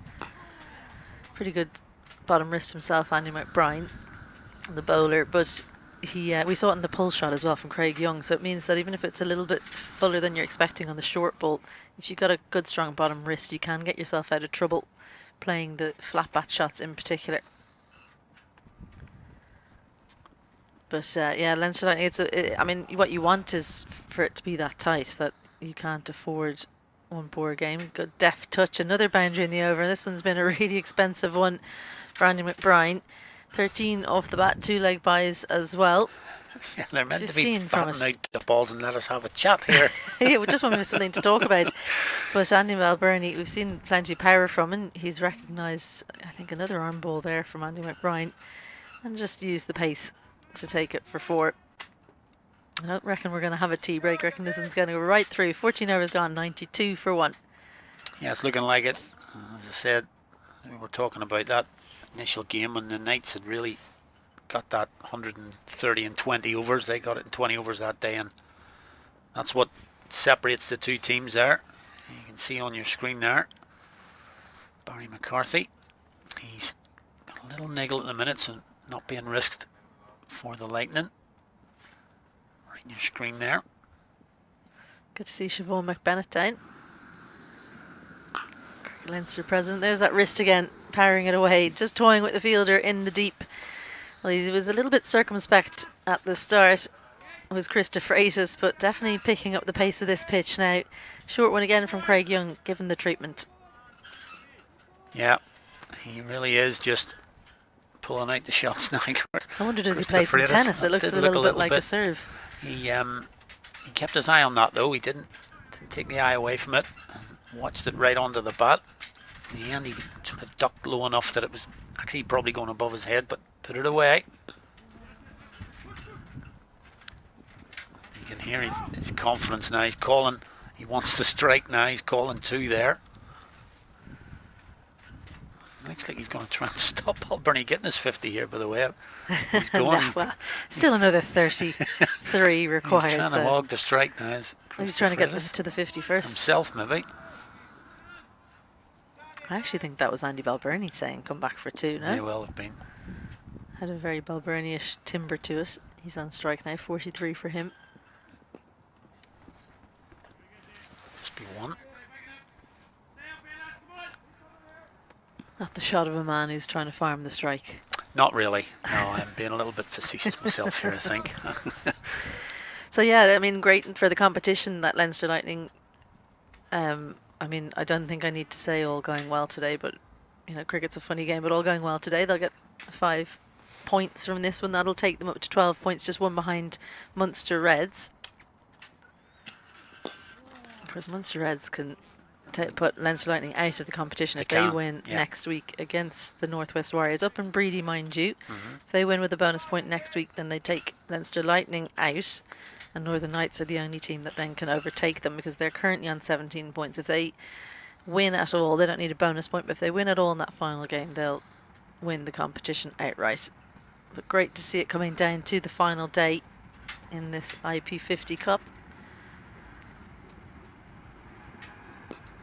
Yeah, it looks like that will be the case. It'll certainly go to that. Have that game between the Warriors and the Reds next up.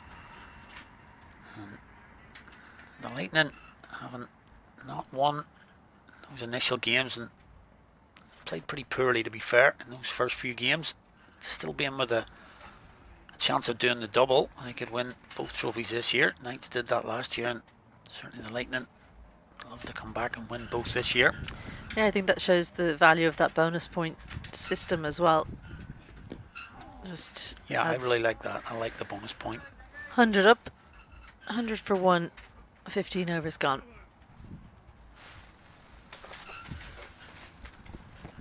So earlier in the day, if you are only just joining us, the Northwest Warriors won the toss, elected to bat. They didn't have a happy time of it. 129 all out very early on. 2 spinners doing the damage. Gavin Hoey, 4 wickets for him. 3 as well for Harry Tector. They're having a short game here today. We're having short stints here in the commentary position. Ali McCalmont will have a break. Craig Senior back alongside. Well, I don't know if we'll get another break. 100 for 1 from just 15 overs. Same point. Northwest Warriors 69 for 4. Yeah, there were a couple of quieter overs there with McBride and Craig Young not going for too many, but that's changed in the last couple of overs where De Freitas in particular looking like he's gaining in confidence. Gives himself room. Balbirnie looks to find the gap on the offside. Fielder up in cover.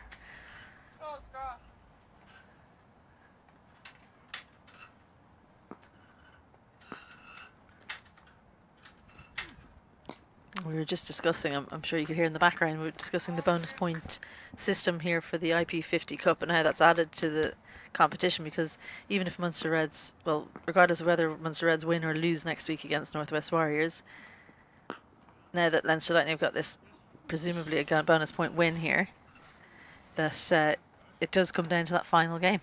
And that's exactly what you're looking for in a competition. I was saying with Ali earlier that the Leinster leagues this year, no one team is dominating, and that's what you want, and it's the same in the provincials this year. Lightning picking up that T20, the IP20 title, but currently find themselves 3rd in the table here in the 50 overs. And they'll remain 3rd until possibly the final day. And they'll have the opportunity to see can they make it a double. Good quick over there from Andy McBride. Our scorers haven't had a chance to put in all the dots. Maiden over. Remains 100 for 1. Well, we were talking about what you can do as a player in these kinds of situations if you're a Northwest Warriors bowler. What you can do is really focus on your own game, see what you can get out of the game, and I felt like that was what Andy McBride was doing there. He's just practicing bowling his maidens for some 50 over cricket coming up against South Africa. First 50 over cricket we've had for the Irish team in a long time. It is indeed. Afghanistan in March. For the men's side, anyway. It seems a long time ago. Afghanistan in March. The men's team almost seemed to be busier during the off-season. New bowler, Scott Macbeth with his off spin. Very full for Christopher Freitas to go onto the back foot there.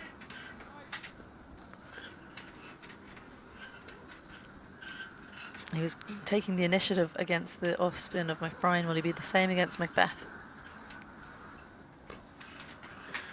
Well, he's definitely looking to be positive. Pushing that one out on the offside.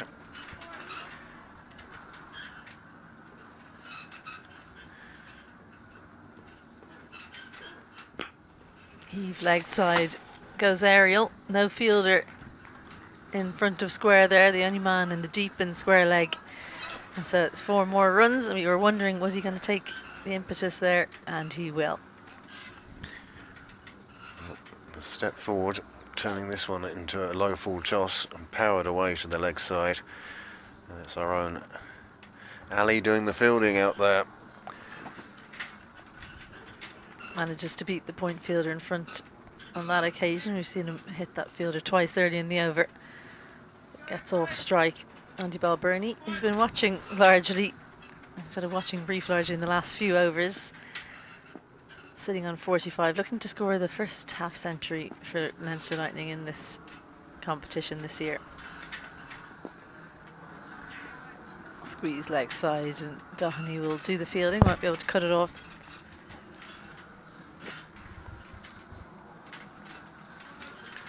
Three-day cricket, everyone's calling for 3-day cricket to come back in. Do you reckon maybe in the emerging series rather than the senior? Well, it's been something that's been looked for quite a while. Another boundary. Every time we look to talk about something, Christopher Freitas reckons he wants to score some more boundaries. Too short on that occasion from Macbeth to close out an expensive over. 12 in his first after 1,712 for 1. If Freitas has been looking to be positive, he's catching up to his captain quite quickly. And this one pulled away through mid-wicket.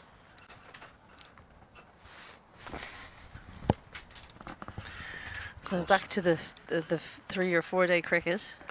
Yeah. Where do you think the value lies? So I'm thinking maybe it's in the emerging series where things seem to be a little bit tighter. That may be the case. I mean, the 3-day game.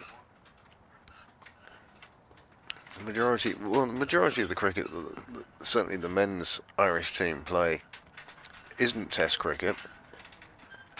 But they still need to learn the 3-day game, the 2 innings game. So many different variations and subtleties about the 2-inning game. Swept by Andy Balbirnie. Lots of space out there, but doesn't get the power maybe that he would have wanted. Looking to send it behind square and get a boundary as he edges towards the half century. Christopher Freitas, by comparison, is powering towards a half century. Well, my thinking about the emerging series maybe adding 3-day cricket is that maybe we need those players just below the international level to learn to play a little bit longer. So before they even get into the senior team, or while they're half in, half out, that they're getting that experience of playing 3-day cricket, because there's a lack of maybe robustness in the batting style that's maybe been shown in this IP50. Down the pitch, beautiful looking stroke through the offside from Christopher Freitas, and that'll beat the man in the deep. Another boundary to his name. He's 44 of 34 now, and Andy Balbirnie continues to watch from the non-striker's end. Well, Balbirnie's stranded in the 40s at the moment. De Freitas is playing with a freedom that is just allowing him to accumulate runs. Lovely shot, played with timing and placement. 13 required now. Good pace and a bit of turn as well there from Andy McBride to close out that over. Went for 5, 18 overs gone, 117 for 1. Leinster Lightning just require 13 more. The way it's going, Balbirnie needs to think about trying to score a boundary to get to his half century, because if he keeps doing it in ones, De Freitas might score the remaining runs from the other end. And he does have the strike now, Andy Balbirnie. Well, you can see how close we are now. As you say, just 13 runs required, 90% of the way there. No break for drinks at 16 this time. Well, he will take the single.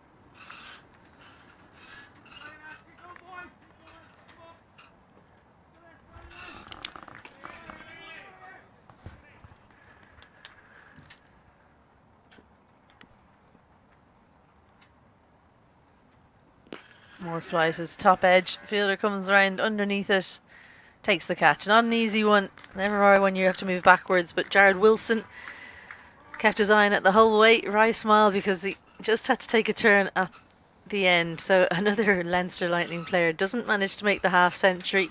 A well-made 44 from 36 from Chris De Freitas comes to an end as Northwest Warriors take their second. Leinster Lightning 118 for 2. Well, the most excellent partnership between De Freitas and Balbirnie of 81 has taken the Leinster Lightning to the brink of victory. And as he went in search for his half century, he just got underneath, top edge. And Jared Wilson, well, he was constantly adjusting his position, but made sure he was in the right place when the ball finally settled into his hands. Harry Tector out in the middle. Just something to think about with that catch. Lots of small steps. When those difficult catches are up and it's swirling around, you don't want to take big lunging steps. Lots of little small steps to readjust every millisecond. Took a good catch. Jared Wilson. So Macbeth gets his first one for 13 from him. That'll give him some pleasure at least, as Leinster Lightning are just 12 away. Slip in for Tector. They won't take on David O'Sullivan in backward square there.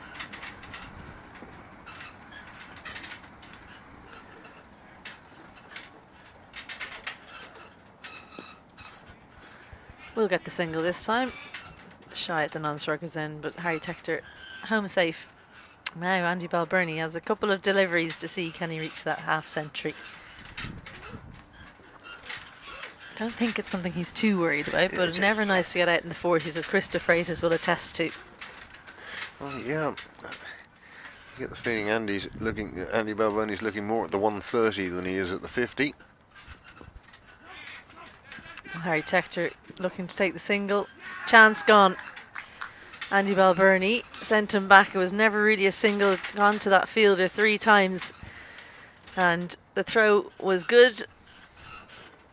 Change in fielder did the business. Andy McBrien was placed in that position instead of O'Sullivan. A little bit quicker to the ball. Good quick release as well. And 1 wicket often brings 2, as it did on that occasion. Harry Tector run out for 1. Leinster Lightning 119 for 3. Well, just 11 runs short now.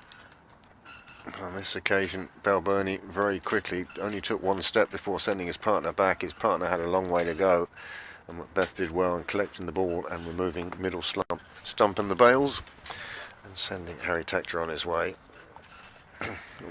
I can guarantee you Lorcan Tucker didn't have his kit on just about 3 minutes ago. Bit of a smile from him as he trudges out to the middle. Should see this as an opportunity for a nice little star beside his name. Not out. That's what he should be looking at, as I'm sure will Andy Balbirnie. They were the destroyers in chief yesterday for the T20 victory for the Leinster Lightning over the Northwest Warriors. And the job is quite clear. Get 11 more runs, don't lose any more wickets. Leading edge there, just takes it into the offside for 1. Balbirnie is just 1 away from his half century. 19 overs gone. Leinster Lightning 120 for 3. Well, just 10 runs required. Plenty of overs in place.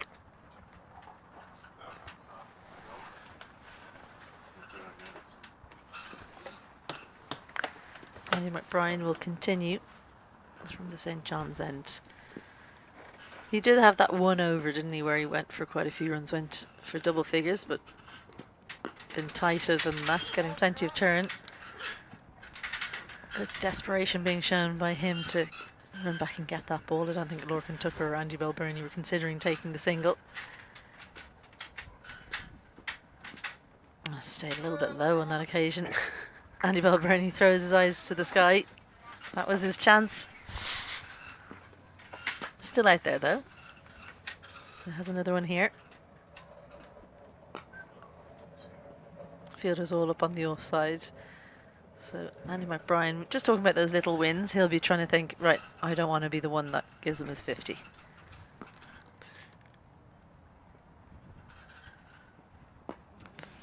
Bowler one just takes the inside half. Frustration for Balbirnie. Well, yeah, there is that point with the bowler. You don't want to be the one who gives away the winning runs or lets a batsman reach a landmark. Make him wait.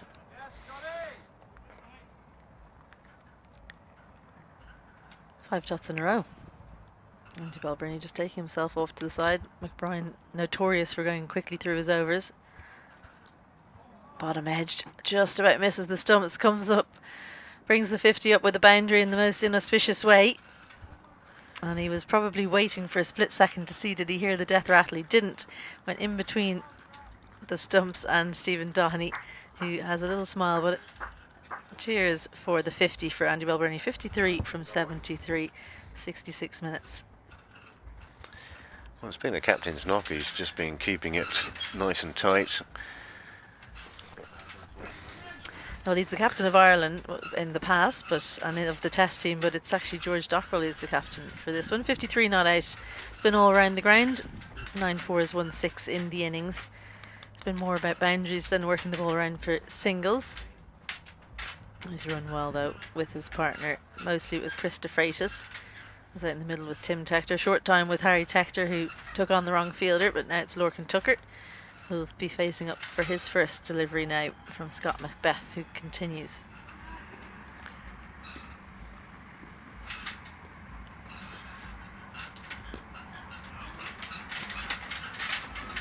O'Sullivan goes back into his position at backward point. I don't think they'll be running singles there.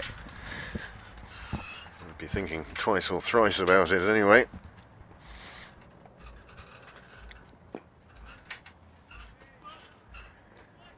Amazing how a wicket, or 2 wickets, can slow things down. I'm very watchful here.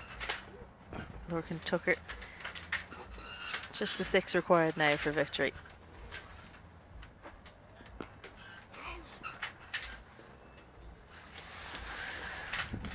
And again, with them being so close, field tight on the rings. Yeah, just one fielder on the boundaries and deep mid wicket, everyone else up. It does mean that you can't just knock the singles around. Slip in place, 4 fielders saving the single on the offside, 3 on the leg side with that fielder in the deep as well.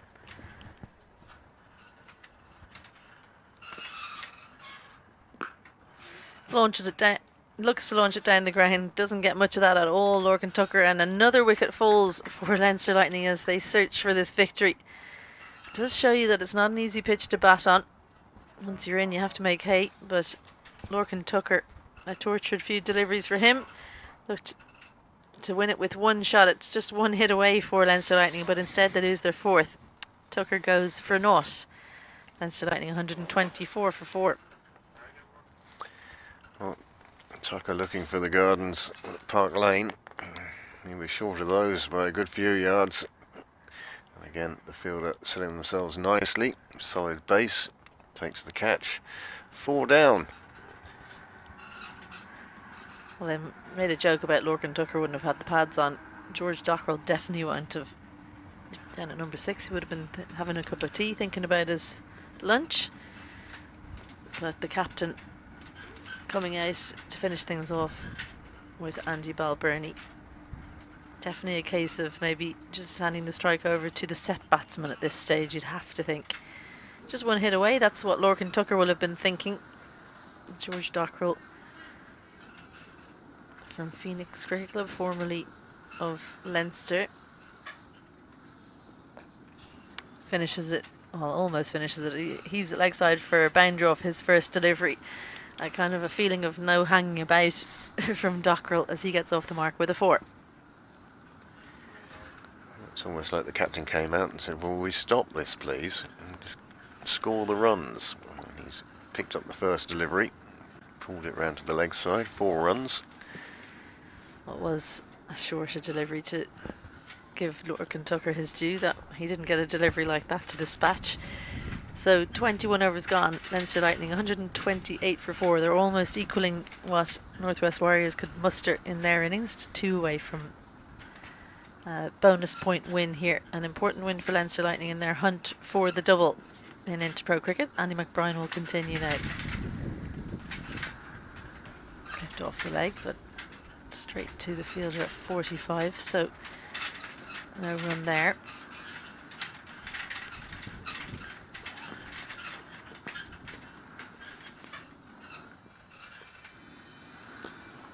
Well, finishes it this time, does Andy Balbirnie. Down on one knee, heaves it over the leg side. 4 to finish, and he finishes unbeaten on 57 from 75.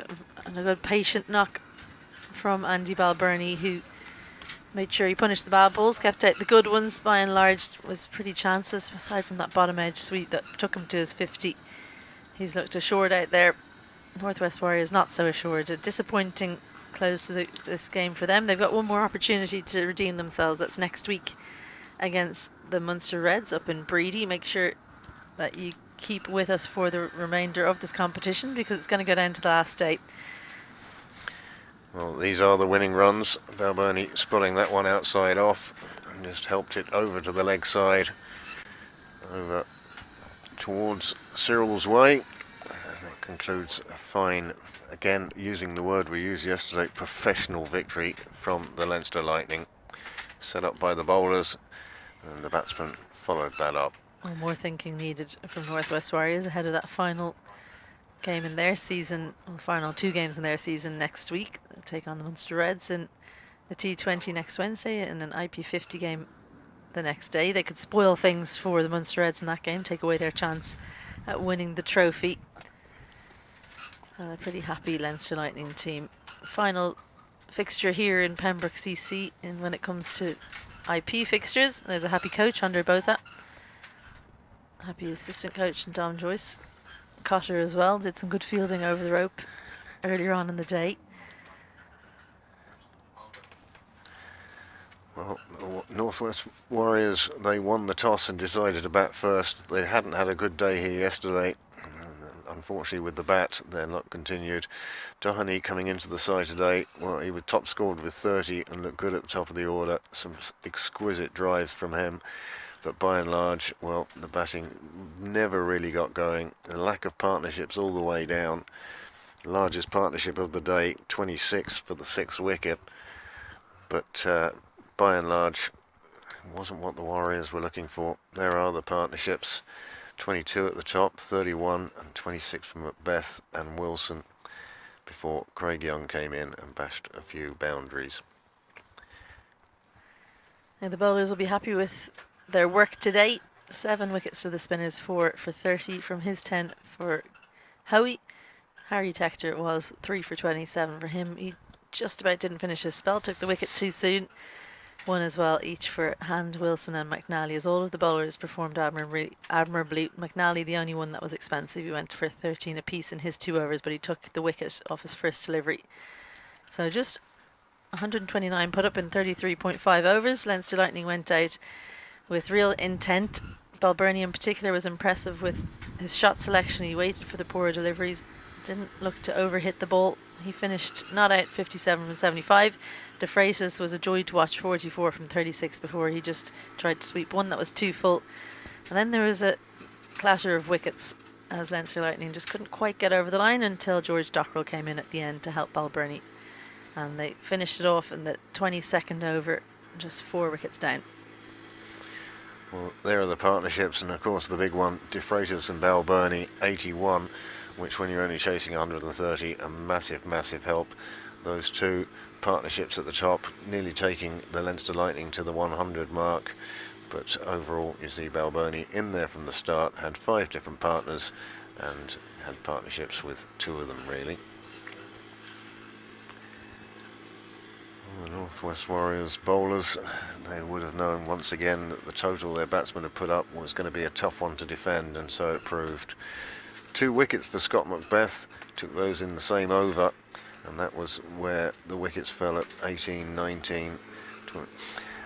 O'Sullivan started off, he took the first wicket, but by and large, well, it was going to be a tough job. They all went for about a run a ball, there or thereabouts, and it meant that the Leinster Lightning could chase down that total of 130 in 21.2 overs.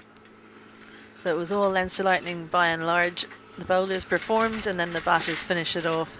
Top score of the day from Andy Balbirnie, first Leinster Lightning player in the series to get past 50. Christopher Freitas helped him as well at 44 from 36. And then the bowler of the day, Gavin Hoey, 4 for 30 from him. His leg spin doing the job, and the off spin of Harry Tector helping as well. So Leinster Lightning win this one by 6 wickets. They keep their chance of the double alive for now. Lightning strike twice at Pembroke CC nearing the end of the season. Make sure you stick with us for the remainder of the competition. Fixtures next week, Wednesday and Thursday, where the Northwest Warriors face the Munster Reds. That's to see if Munster Reds can leapfrog to the top of the table, and then the final week of fixtures the week after that, where the Leinster Lightning will take on the Northern Knights.